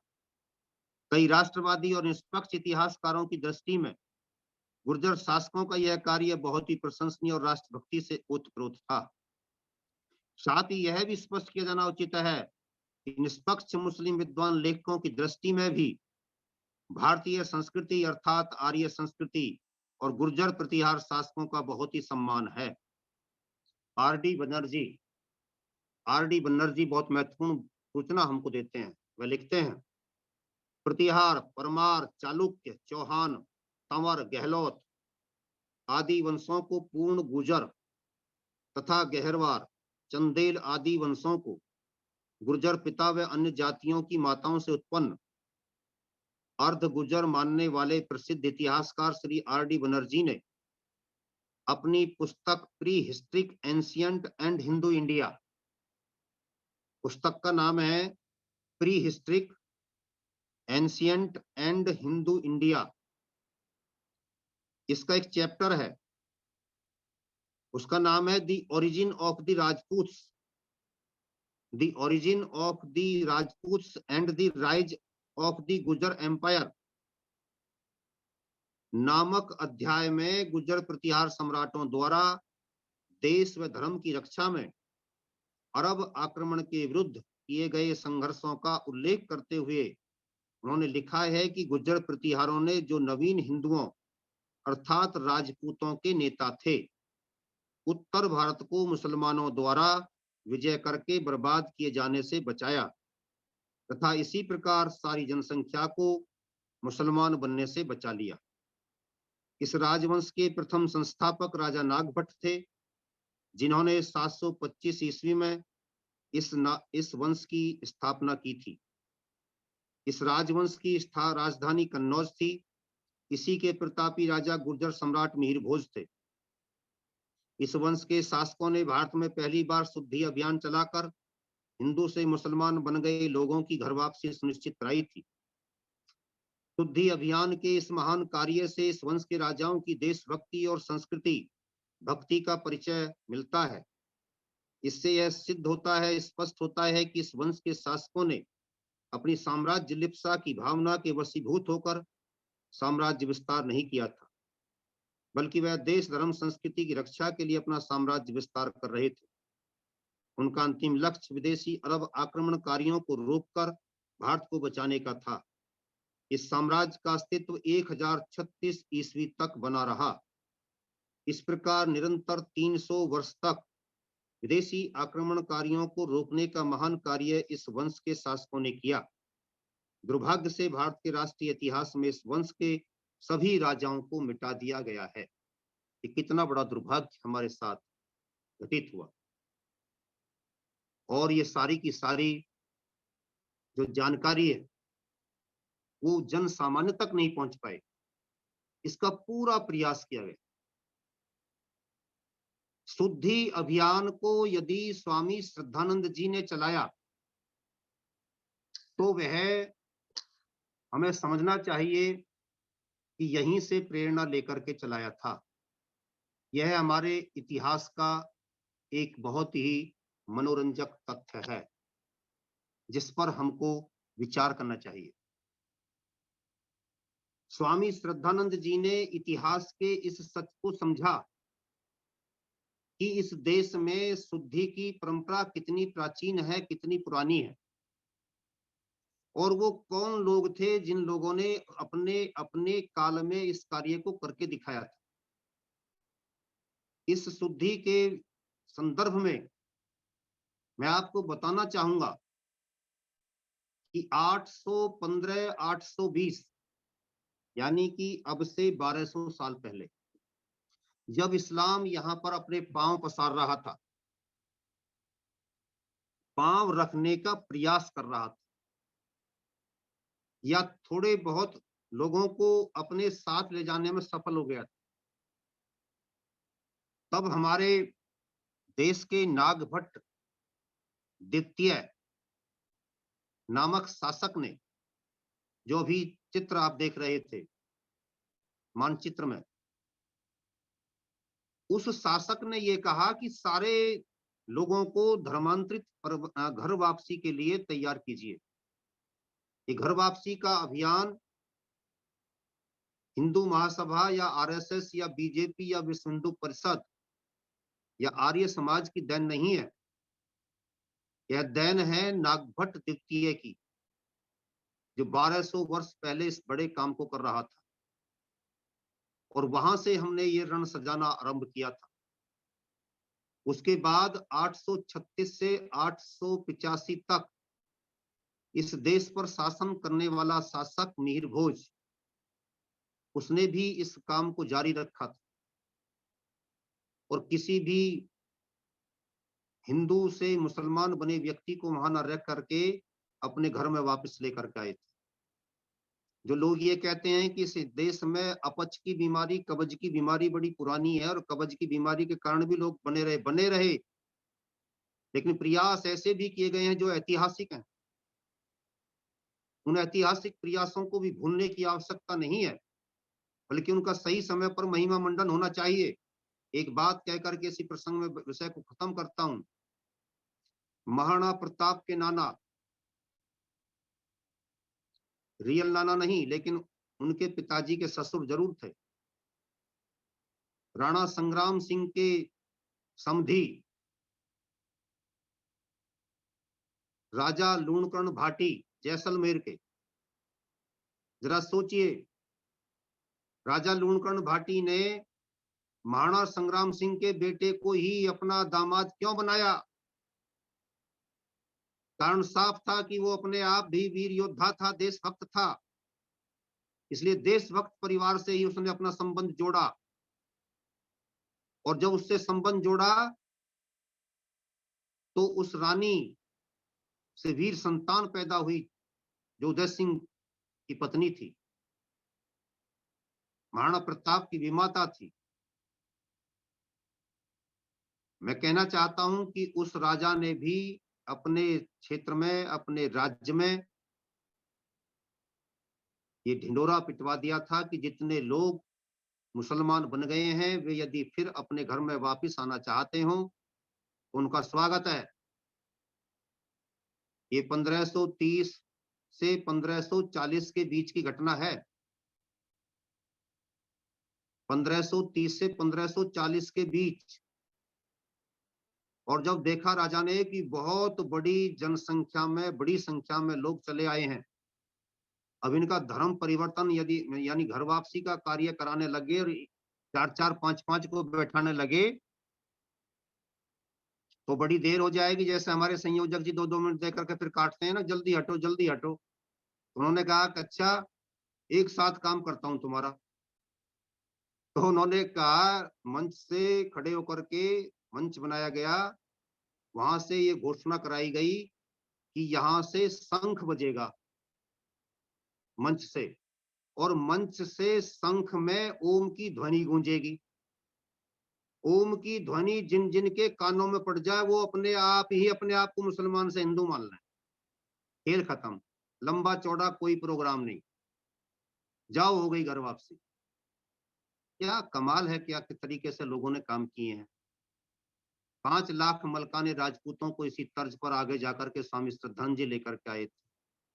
इन सारी परंपराओं को, इन सारे इतिहास के तथ्यों को, बिंदुओं को जरा जोड़ करके एक माला बनाने का प्रयास कीजिए ना, फिर कहां कहां के मोती, कहां कहां की इस बड़ी लंबी माला में आकर के समाविष्ट हो जाएंगे। तब आपको दिखाई देंगे क्या है, इसमें तो स्वामी श्रद्धानंद जी भी बैठे हैं। अरे पीछे जाकर के देखते हैं तो इसमें तो राजा लूणकर्ण भाटी भी बैठे हुए हैं, और पीछे जाकर के देखते हैं तो अरे इसमें तो हमारे नागभट्ट द्वितीय भी बैठे हैं, और उस समय के कितने ही सेनापति, उस समय के कितने ही बड़े बड़े मुकद्दम, बड़े बड़े क्षेत्र के पंच लोग, गणमान्य लोग बैठे हुए हैं। तो कितनी बड़ी माला बन जाएगी, असंख्य लोगों की माला बन जाएगी। फिर उस माला से लाभ लेने वालों को देखेंगे आप तो मालूम पड़ेगा कि जैसे एक एक माला में, एक फूल में अनेकों पंखुड़ी होती हैं, ऐसे उन पंखुड़ियों को जैसे नहीं गिना जा सकता है, वैसे ही उन आने वालों को नहीं गिना जा सकता। तो देश को लाभ पहुंचाने वाले इन लोगों के, इन ऐसे प्रतापी कार्यों को उद्घाटित करना ही भारत को समझो अभियान का मुख्य उद्देश्य है।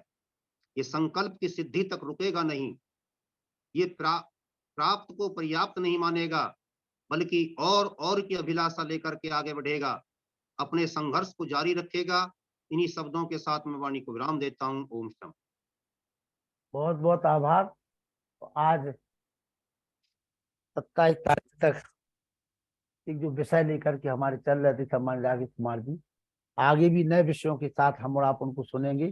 सम्मानित हाकम सिंह जी, सम्मानित हाकम सिंह जी आ जाइए। हाकम सिंह जी और प्रेम सचदेवा जी दोनों वीडियो खोल करके सामने आ जाएं।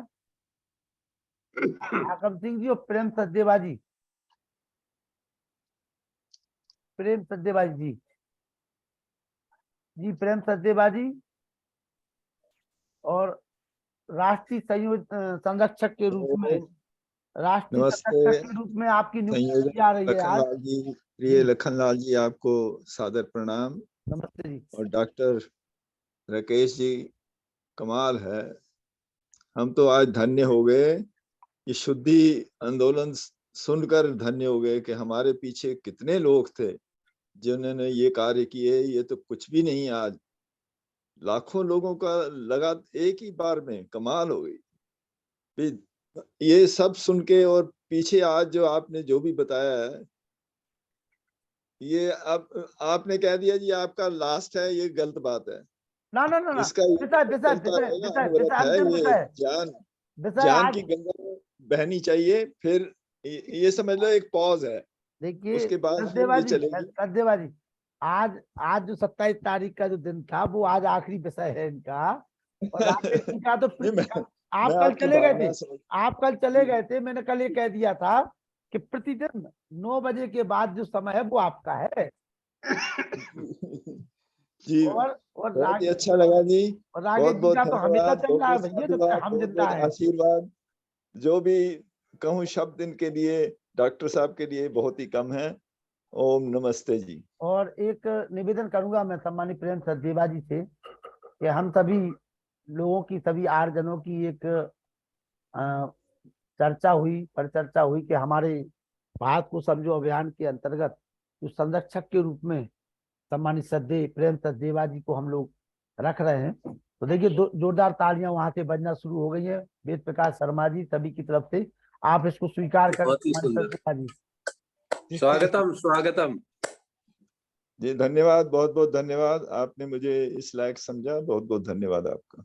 डॉक्टर राकेश कुमार जी नोट कर लीजिए प्रेम सचदेवा जी को जो है संरक्षक जी के जी रूप में। जी और जी हमारे सम्मानित इंजीनियर हाकम सिंह जी हैं, हाकम सिंह जी और देखो कौन मम्मी।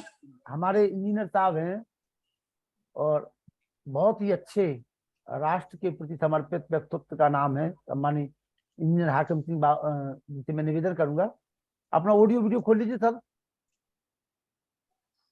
सम्मानित इंजीनियर हाकम सिंह जी, एक नाम और हमारे पास है कपिल देव शर्मा जी, जो इस समय दिल्ली में है और पूरे देश में प्रवास करते रहते हैं। कपिल देव जी, हाँ भगवान, नमस्ते मैं सबको, सभी मैं आर्य मैं बंधुओं एक को नमस्ते। मैं एक निवेदन कर रहा था आपसे। हाँ जी, भारत को समझो अभियान की जो राष्ट्रीय कार्यकारिणी बन रही है और इसको हमें धरातल पर उतारना है, जन जन तक इन विचारों को पहुंचाना है। तो जी उसमें अप्रत्यक्ष रूप से प्रत्यक्ष रूप से जो भी आप सहयोग कर सकते हैं, जहां भी समय दे सकते हैं, वहां ठीक। स्वतः ही अपने ऊपर जिम्मेदारी लेते हुए हमें अवगत कराएं कि लखन जी हम सब इस अभियान में का हिस्सा बन रहे हैं, तो आप भी उसमें हमारी पूर्ण आहुति दें अपनी। कपिल देव जी। हाँ जी, बिल्कुल करेंगे जो भी संभव होगा जी। तो डॉक्टर राकेश कुमार जी, जी कपिल देव जी आपके सामने हैं। जी। हाँ, तो क्या करना होगा जिसमें कुछ आप थोड़ा सा बताएंगे तो। हाँ, हाँ, वो इसीलिए तो मैंने कहा कि डॉक्टर साहब को आगे कर रहा हूँ मैं बताने के लिए। हाँ जी, कपिल देव जी, इसके लिए भारत के ऋषियों ने, भारत के महात्मा जनों ने, वैज्ञानिक तपस्वियों ने, साधकों ने, चाहे वो आध्यात्मिक क्षेत्र में, चाहे वैज्ञानिक क्षेत्र में, भौतिक विज्ञान के क्षेत्र में, किसी भी क्षेत्र में, हाँ जी, कहीं भी किसी भी प्रकार से भारत को, भारतीयता को स्थापित करने में हाँ अपना जी, योगदान दिया है, किसी भी काल में दिया है। हमें उसको स्थापित करना है, लोगों के सामने लाना है। राजनीतिक ठीक। क्षेत्र में जिन महान तपस्वियों, साधकों, राजनीतिज्ञों, राजाओं, सम्राटों, विराटों ने माँ भारती की सेवा करने में अपना किसी प्रकार से योगदान दिया, भारतीय संस्कृति की रक्षा की और उसके लिए अपने अपने समय में, अपने अपने कालखंड में कोई विशेष कार्य किया, उन सबको हमको जनता के सामने लाना है। किस प्रकार आर्यावर्त हुआ करता था, किस प्रकार संपूर्ण भूमंडल पर आर्यों का शासन हुआ करता था, किस प्रकार का शासन हुआ करता था, किस प्रकार उन्होंने वहां पर किस तरीके से लोगों के मन मस्तिष्क को जीत करके उन पर शासन किया, जी अत्याचार से, तलवार से नहीं। इन सब चीजों को स्थापित करना, लोगों तक पहुंचाना ही भारत को समझो अभियान का विशेष उद्देश्य है। यज्ञ आदि जो हमारे अनुष्ठान हैं वो भी इसमें सम्मिलित होंगे और उनसे कैसे एक सुंदर व्यवस्था बनाई गई थी और कैसे बनाई जा सकती है। अगर महर्षि दयानंद जी के सत्यार्थ प्रकाश को हम देखते हैं तो वह भी इतिहास का एक खंड है जी। सारा का सारा। और इतिहास की प्रस्तुतिकरण है वो भी वो आध्यात्मिक क्षेत्र में कि हमने किस किस तरीके से कैसे कैसे वर्ण व्यवस्था आदि को देख करके संसार को सुव्यवस्था प्रदान की थी। तो वही जो महर्षि दयानंद जी कमीशन उसमें है, उसको थोड़ा शब्द परिवर्तन के साथ हमको स्थापित करना है, बताना है लोगों को। और इसके लिए हम ये भी चाहेंगे कि हिंदू और आर्य का कोई मतभेद इसमें नहीं होना चाहिए। ठीक है जी।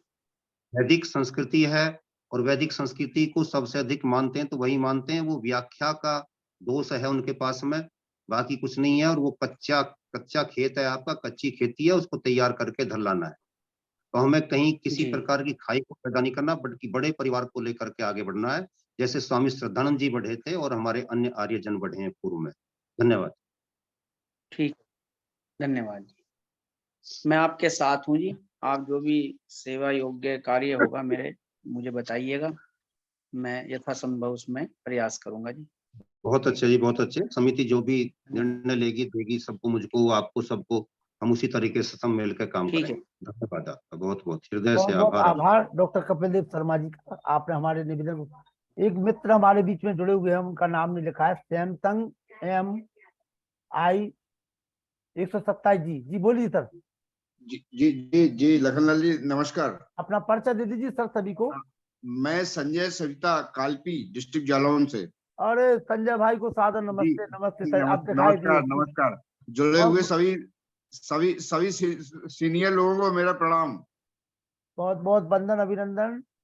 जी कालपी नरेश, सभी संजय सविता जी, और आपको अरे सर इतनी बड़ी उपाधि मत दीजिए, सालवी नरेश नहीं है, बहुत छोटे से रहते। नहीं नहीं, अभी आपने जो कार्यक्रम किया बहुत अच्छा कार्यक्रम किया संजय जी, उसके लिए बधाई आपको। धन्यवाद। जी जी जी। इसी प्रकार से देखिए, ये कार्यक्रम जो चल रहा है, आप पहली बार जुड़े हैं और जी जी आगे भी स्कूल में जुड़े रहिए, ठीक है ना। जी जी बहुत सी सारी जानकारी अ, कल से जो है आपके कालपी के बगल में कानपुर है, वहाँ जी जी पे वेद रत्न है आचार्य सुकीर्ति जी, उनका पहले दिन का विषय सत्यार्थ प्रकाश का प्रथम था उल्लास, अच्छा दूसरे दिन है मेरे शिव, और तीसरे दिन उनका विषय महर्षि दयानंद की चिंतन धारा। तो इन 3 विषयों को लेकर के आप लोग सुनेंगे, बड़ा आनंद आएगा। और हमारे ठीक है। जो सुप्रसिद्ध इतिहासकार हैं डॉक्टर राकेश कुमार जी, के बाद भारत को समझो अभियान की समीक्षा बैठक भी लगातार होती रहेगी। आइए गोविंद यादव जी, 2 शब्द। जी सादा नमस्ते सब लोगों को। जी नमस्ते। कहाँ है इस समय आप, ये बताइए पहले तो। ललितपुर आ गया, अब ललितपुर आया अभी 8 बजे। अच्छा, ललितपुर आ गए आप। हाँ हाँ चलिए आइए, ललितपुर की पावन धरा पर आपका स्वागत है, वंदन अभिनंदन जी। जी जी thank you sir, thank you. जी सम्मानीय संचालक महोदय जी और सम्मानीय हमारे डॉक्टर साहब वक्ता जी। मैं तो एक्चुअली रास्ते में था और यहाँ रास्ते में रुक गया था, एक शॉप पे सेविंग करवानी थी, उस चक्कर में रुक गया था। तो तब भी मैं बराबर देख रहा था, जितना सुन पाया उतना सुना है डॉक्टर साहब को। जो आप कह रहे हैं डॉक्टर साहब से कि आप अंतिम दिन, तो डॉक्टर साहब ऐसा तो नहीं है, बट डॉक्टर साहब का तो हम लोग हमेशा सुनते रहेंगे। नहीं, डॉक्टर साहब का जो है कभी अंतिम नहीं हो सकता है। जी जी जी जी जी, वो सुधार हो गया था तुरंत, बड़े भाई ने तुरंत सुधार करा दिया था। आइए हाँ। जगदीश प्रसाद पारासर जी, जगदीश प्रसाद पारासर जी। भारत के समझो कार्यक्रम के राष्ट्रीय संयोजक आर रतन लखनलाल जी, अध्यक्ष प्रेम सहदेव जी, राष्ट्रीय अध्यक्ष डॉक्टर राकेश कुमार जी, जो सुप्रसिद्ध इतिहासकार एवं लेखक है, उपाध्यक्ष वेद प्रकाश शर्मा जी, कोषाध्यक्ष अनुराग जी, विद्वान समीक्षक डॉक्टर व्यास शास्त्री, इंजीनियर हकम सिंह और गोविंद यादव जी है। आज जो है विगत 5 दिनों से अपने ये डॉक्टर राकेश कुमार जी का उद्बोधन सुन रहे थे। उन्होंने भारत के इतिहास की पुनर्लेखन की आवश्यकता के संबंध में प्राचीन समय के जो के शासक रहे हैं, इन्होंने विदेशों में संसार के अध्ययन को जो है जगह अपना शासन किया है, उसको सुनकर काफी ऊर्जा और गौरव से हृदय भर गया है। भारत के स्वतंत्रता के बाद जो है जो अपने इतिहास बताया गया है आजकल की पीढ़ी को विद्यालयों में, ये बताया कि मुगल शासन भी जो है अपने अपने स्वर्ण युग था, जबकि मुगल शासन मात्र 200 वर्ष रहा, वो भी पूरे भारतवर्ष में नहीं रहा। अपने जो पुराने प्राचीन जो अपने विक्रमादित्य जी ने और बप्पा रावल जी ने विदेशों तक अपना शासन कराया है, अपने स्वतंत्रता के बाद तो तिब्बत और ये नेपाल जो भारत में सम्मिलित होना चाहते, जो नेहरू जी की उसके हतात्मा के कारण मतलब अपने इसमें भारत में शामिल नहीं हो पाए, जिसका भी काफी जो है चीन ने हजारों एकड़ जमीन जो है अपने उसको कब्जा कर लिया, जो नेहरू जी ने उनको दान में दी थी। इस प्रकार अच्छा डॉक्टर राकेश कुमार जी ने बताया कि किस प्रकार से अपने जो है प्राचीन अपने शासकों ने अपने यहाँ पे किया, उससे ऊर्जा और ये तो बढ़ ही गई है। साथ में उन्होंने एक बात और कही है, वो कहे नदी के प्रवाह के साथ नहीं बहना, नदी के प्रवाह को उसको बदलना है, अपन को सिर्फ सुनना नहीं है, उससे अपने जो है इसका प्रयास भी करना, जन जन तक ये सब भावना पहुंचानी है और अपने ये सबको जो है अपने हृदय को परिवर्तन करना। इसी के साथ आपका बहुत बहुत धन्यवाद, बहुत बहुत आभार। बहुत बहुत आभार। ये हमारे मध्य प्रदेश में कार्य देखेंगे जगदीश प्रसाद पारा सर जी, बहुत अच्छे हमारे सेवानिवृत्त अधिकारी हैं। और हमारे संजय सविता जी से निवेदन है थोड़ा सा सुने कार्यक्रम को, और हम चाहते हैं कि कान जो कालपी है उधर का उस जिले का प्रभार हम आपको दें, भारतीय इतिहास पुनर्लेखन का, उधर जो है संवाद लोगों के बीच में हो, वहाँ चर्चा हो। जालौन से संजय जी जी जी, तो क्योंकि हमें पूरा इसका डिटेल अभी नहीं, हो पहली जाएगा, बार अभी आज पहला दिन है, हो जाएगा, थोड़ा धीरज रखिए तब हो जाएगा। जी जी जी, जी अभी जी। कैप्टन सुभाष चंद्रा जी, कैप्टन सुभाष चंद्रा जी आइए। हाँ, नमस्कार साथियों। नमस्ते जी, नमस्ते। डॉक्टर साहब ने आज जो जानकारी अलग अलग जगह की पुराने इतिहास की दी है, वास्तव में बहुत छुपी हुई जानकारी है। हमें इस इतिहास में ये सब चीजें मालूम भी नहीं आ पा रही थी। तो अब नए तरीके से एक मेरा थोड़ा सा मन बन रहा था कि हम किस स्थान पे, किस कालक्रम में और किस तरह से शासक थे, उस तरह का एक मानचित्र या मैप बना लें तो लोगों को समझाने में बड़ी सुविधा होगी कि अलग-अलग कालखंड के अंदर किस तरह से लोगों को मतलब हमारे यहाँ पे शासन रहा, किस-किस स्थान में। तो वो जो छुपी हुई जानकारी है वो सामने आ जाएगी और सब जनसाधारण को समझने में भी आसानी होगी। जैसे डॉक्टर साहब ने ये मानचित्र बनाए हुए हैं, ये बहुत ईज़ी है किसी को भी समझने के लिए। तो मैं समझता हूँ कि वो बाद में जब इम्प्लीमेंटेशन की बात आएगी तो शायद और अच्छे तरीके से हम डाल पाएंगे, कह पाएंगे। और हम मेरी तरफ से डॉक्टर साहब को बहुत-बहुत साधुवाद कि उन्होंने ये जानकारियां कितनी मेहनत और मैं समझता हूँ कि पढ़ने के बाद अपने पास ली होंगी। वास्तव में वो साधुवाद के पात्र हैं। बहुत बहुत आभार। ये हमारे कैप्टन सुभाष चंद्र जी हैं। युद्धवीर जी जो पलवल का कार्य देख रहे हैं, पलवल हरियाणा, आइए युद्धवीर जी। सभी को सादर नमस्ते जी। नमस्ते जी, नमस्ते जी। अभी जो कैप्टन साहब बता रहे थे, एक बहुत बड़ा जो इनकी जो रिसर्च के माध्यम से आदरणीय डॉक्टर साहब ने यहाँ तक जो हमें जो जानकारी दे रहे हैं, तो मेरा समझना है जब हम स्वामी ऋषि दयानंद के शिष्य हैं तो मैं तो कहूंगा कि ये कई जन्मों का इनका मतलब ये पुरुषार्थ है। इन्होंने पता नहीं कब से इस तरह की जो लगन में रिसर्च में जो लगे हुए हैं, यहाँ तक कि जो पहली बार जो हमारी जो भावी जो पीढ़ी है उसके लिए जो प्रेरित कर रहे हैं, उनके लिए तो विशेष साधुवाद के पात्र हैं। और हम तो ईश्वर से यही प्रार्थना करेंगे कि ऐसे जो महापुरुष देखो, महापुरुष वही होते हैं जो कार्य से ही जाने जाते हैं, महान कार्यों से जाने जाते हैं। तो आदरणीय डॉक्टर साहब के लिए, आप सभी के लिए बहुत सादर नमस्ते जी। बहुत बहुत आभार। अरुण कुमार शुक्ला जी, बलरामपुर। अरुण कुमार शुक्ला जी, एडवोकेट साहब, मेरी आवाज सुन पा रहे हैं? अरुण कुमार शुक्ला जी। जी हाँ। वकील साहब सामने आइए जरा।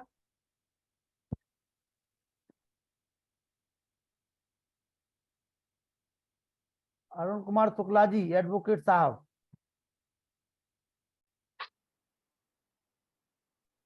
जी ऑडियो खोल लीजिए वकील साहब।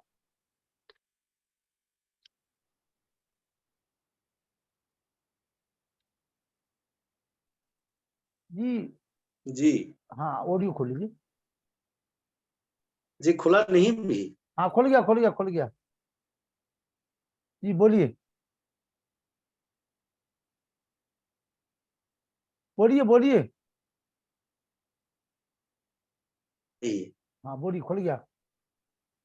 जी, डॉक्टर साहब का जो इतिहास के बारे में जानकारी है वो है और कि आप जीवन में जितना पुरुषार्थ किए हैं हम लोगों को बताने के लिए, उसके बारे में इतना भी कहा जाए वो बहुत कम है।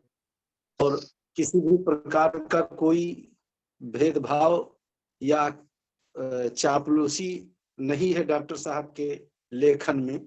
जो सच्चाई उन्होंने उजागर किया है, कितना मेहनत करना पड़ा होगा डॉक्टर साहब को इसके लिए, वो बधाई के पात्र हैं। और आप ऐसे विद्वानों को खोज खोज कर हम लोगों के सामने प्रस्तुत करते हैं, ये बहुत बड़ी आपकी उपलब्धि है और आपका पुरुषार्थ है।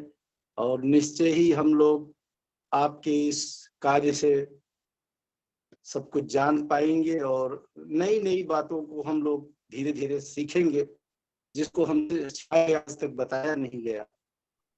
हमारा निवेदन है एडवोकेट साहब अरुण कुमार शुक्ला जी कि हम अपना जी। कार्य करते हुए, अपने परिवार को संचालित करते हुए, हम जहाँ रहें, जिस क्षेत्र में रहें और जितना समय हम दे सकें, ये थोड़ा सा प्रयास हमें करना होगा। और ये खलबुलकी इसको कहते ना, जी वो एक होता ना, अपन जब हवन करते हैं तो उसके बाद दक्षिणा देते हैं, जी। तो ये दक्षिणा हमें चाहिए आप लोगों से। अच्छा अच्छा, ठीक है। बलरामपुर में आप जी ऐसी व्यवस्था बनाइए कि कभी जी वहां पर आया जाए और अपने जो लोग हैं, अपनी जो युवा पीढ़ी है, बच्चे हैं, उनसे संवाद हो एडवोकेट्स के बीच में। चूंकि आप भी अधिवक्ता है और हमारे डॉक्टर राकेश कुमार जी भी अधिवक्ता है, जी जी तो जी जी अधिवक्ता भाई भाई जी है। जी जी, प्रयास करेंगे हम। हाँ, तो बलरामपुर में उधर आप काम देखिए और नए लोगों को जोड़ने का प्रयास करिए और उसका ठीक। मेंबरशिप उसकी तैयार करिए। एक बहुत अच्छी पुस्तक तैयार हुई है जिसकी कीमत तो ज्यादा है, लेकिन अपन लोगों ने उसको मात्र केवल 150 रुपये रखा है। उसी में उसकी सदस्यता भी हो अच्छा जाएगी और उसी से वो जी पूरे जितने भी मानचित्र अभी आप देख रहे थे, वो सारे मानचित्र उसमें दिए हुए हैं। वो पीडीएफ फाइल अच्छा। सम्मानित कैप्टन सुभाष चंद्रा जी के पास पहुंची अभी कि नहीं पहुंची? नहीं पहुंची है, चलिए कैप्टन सुभाष चंद्रा जी के पास भी भेज दीजिए थोड़ा सा। और भेज दी गई है। भेज दिए ना? हाँ जी। हाँ, तो कैप्टन साहब थोड़ा सा आप देख लीजिए उसको, एक बार अवलोकन कर लीजिए।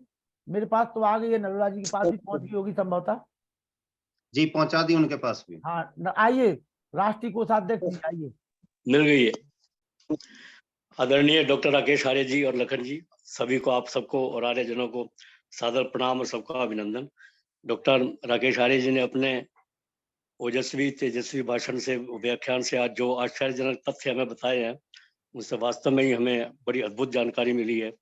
और वास्तव में इनकी जो भी जानकारी इन्होंने दी है, वो जैसे अनछुई वाली बात है, वही है कि अनछुए पहलू थे जिनका हमें पता चला है। डॉक्टर साहब ने कश्मीर के बारे में बड़ी अच्छी अच्छी बातें बताई। और आप कश्मीर के एक समय की विडंबना देखिए कि कश्मीर में जब से भारत अपना देश स्वतंत्र हुआ है, तब से लेकर शेख अब्दुल्ला से लेकर और आज के कार्य तक, जो आखिरी मुख्यमंत्री मुफ्ती महबूबा थी, सभी मुस्लिम मुख्यमंत्री रहे हैं। जबकि इससे पहले, शेख अब्दुल्ला से पहले और जितने भी पिछले 200-300 साल में जितने भी कश्मीर के राजा हुए हैं, सभी हिंदू राजा थे, हरि सिंह के तक। हरि सिंह, उसके बाद डॉक्टर करण सिंह उनके बेटे हैं, वो भी हिंदू ही थे, हिंदू ही हैं, वो तो अभी जीवित हैं। और अब ये भी एक समय की विडंबना है एक किस्म से। और कमाल ये है कि जो मुस्लिम लोग वहां रहे, इन्होंने जिहाद के, अपने इस्लामी जिहाद के द्वारा दुनिया भर के दुष्प्रचार कर करके इन्होंने उल्टी सीधी बातें बढ़ाकर आतंकवाद को बढ़ावा दिया और लोगों को बहलाया कि भैया आप जिहाद छेड़िए और आपको जो है, अगर आप इसमें शहीद हो जाएंगे तो आपको 72 हुरें मिलेंगी क़यामत के बाद। लेकिन किसी को ये नहीं बताया कि 72 हुरें आपको क्या मिलेंगी। उस टाइम किसी के कोई शरीर नहीं होंगे, कोई बॉडीज नहीं होगी, तो क्या 72 हुरों को लेके आप करेंगे, क्या है, क्या होगा। लेकिन सब ये बकवासबाजी और गपबाजी रही और कुछ नहीं था। तो वास्तव में डॉक्टर साहब ने जो जानकारी दी है वो बहुत ही आश्चर्यजनक है। बहुत बहुत नमन, बहुत बहुत अभिनंदन और आशीर्वाद। धन्यवाद। चलिए, बहुत बहुत आभार। आइए सम्मान्य वेद प्रकाश शर्मा जी 2 शब्द कहते हुए हमारे राष्ट्रीय उपाध्यक्ष शांति पाठ करते हैं। हम सब आर्य पुरुषों को अपने इतिहास पर गौरव, जो कि हमारे राकेश आर्य जी पैदा कर रहे हैं, उनको सहयोग देना चाहिए। और हमारी जितना अतीत इतना स्वर्णिम था, उसके बारे में जनमानस तक फैलाना हमारा मुख्य उद्देश्य है। और उसके लिए हमें तन मन धन से सहयोग करना है और इसको अपना ही अभियान समझ करके हर आदमी को आगे बढ़ना है। यही हमारा मेन उद्देश्य है और इसी को हर एक आदमी को पूर्ण करना है। इसके लिए हर एक आदमी विमलेश हो जाए। जी, हमारे ताजापुर है, शाहजहाँपुर के हाँ बरेली के पाते में है ना? हाँ बिल्कुल मिला हुआ। तो आपके साथ ये रहेंगे विमलेश कुमार सिंह जी माता हमारे। आइए 2 शब्द। जी, आदरणीय संयोजक महोदय, सम्मानित डॉक्टर साहब एवं सभी वंदनीय आर्यजन, जो हम लोग बहुत ही सौभाग्यशाली हैं कि हम लोग जिस युग में हैं, और मैं तो अपने को एक गिलहरी की भूमिका में देखता हूँ। जिस तरीके से सेतु निर्माण में गिलहरी की भूमिका थी, वही भूमिका मैं जो है अपनी जहाँ पे राष्ट्रीय जोता देखता हूँ वहां पे अपनी आहुति देने का प्रयास करता हूँ। और मुझे लगता है आप सबके सानिध्य में गिलहरी का महत्व भी बहुत बढ़ जाएगा। इसके लिए बहुत बहुत नमन और आभार आप लोगों का, धन्यवाद कहते हैं। ओम शं। मित्र प्रकाश शर्मा जी, लाइए हमारे नाती पोतों को शांति पाठ हो जाए। और नाती पोते कल आप लोग पुनः ठीक 7:45 बजे इसी समय पे सम्मानी हमारे कालपीठ सविता जी, संजय कुमार जी जुड़ेंगे। लगातार जुड़िए आप लोग। आइए बेटा, शुरू करो। ओम दौ शांति शांति पृथ्वी शांति राखा शांति औषधय शांति वनस्पतय शांति विश्व शांति ब्रह्म शांति सर्व शांति शांति रेव शांति काम शांति रेधि ओम शांति शांति शांति। जो बोले सब है सत्य सनातन दैविक धर्म की जय। गुरु विजयानंद की जय। आनंद की जय। मर्यादा पुरुषोत्तम श्री रामचंद्र की जय। योगेश्वर श्री कृष्णचंद्र की जय। बंदर लेख राम की जय। स्वामी सच्चिदानंद की जय। स्वामी आनंद की जय। भारत माता की जय। गौ माता की रक्षा हो, पालन हो, आर्य समाज अमर रहे, वेद की ज्योति जलती रहे, उनका झंडा ऊंचा रहे, स्त्रियों के महाकुंभ की जय।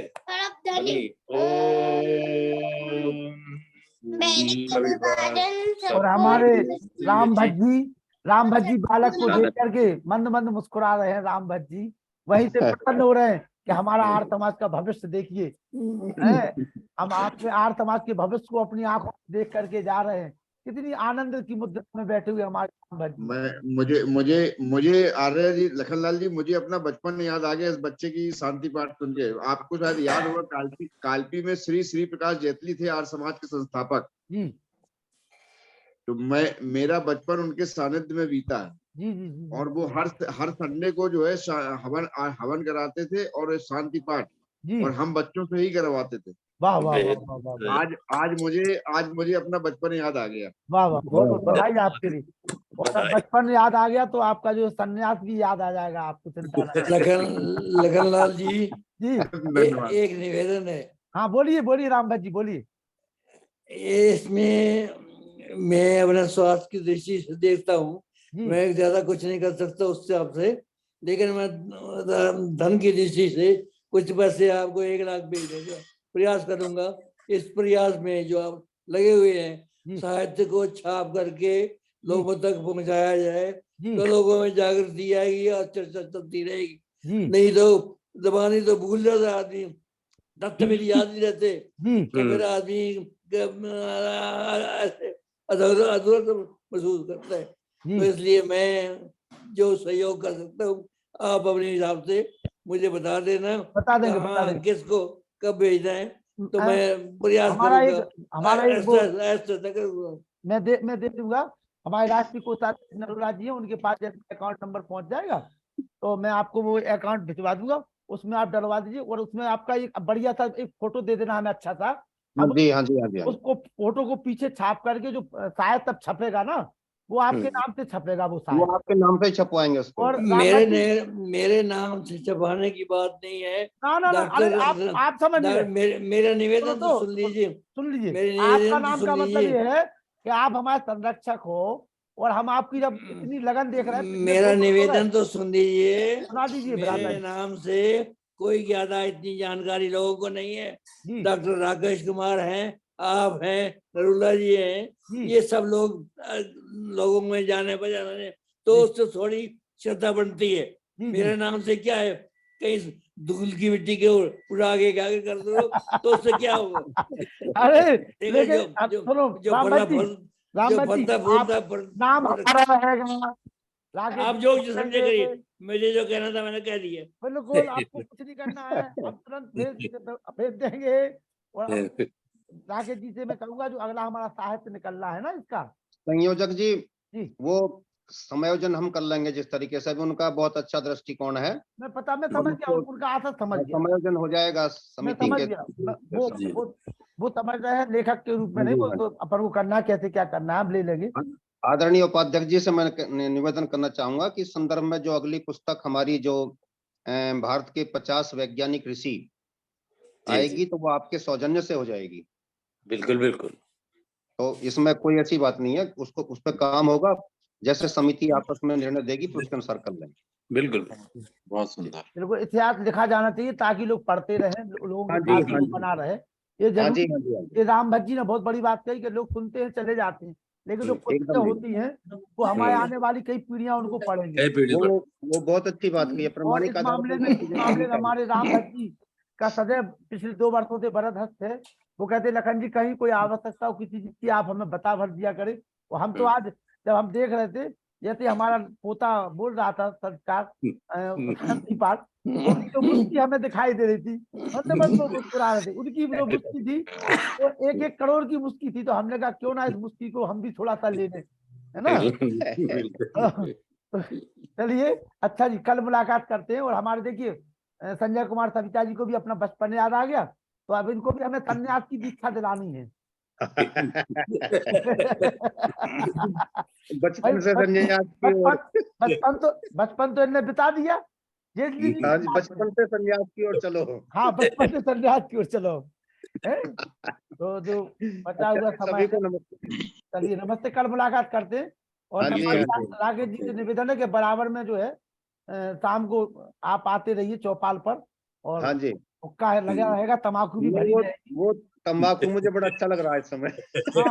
हाँ लखनलाल जी की तम्बाकू हुक्का पीते रहिए और आनंद लेते रहिए। हाँ। चलिए, नमस्ते जी सभी को। जी, सभी को सादर नमस्ते जी। नमस्कार।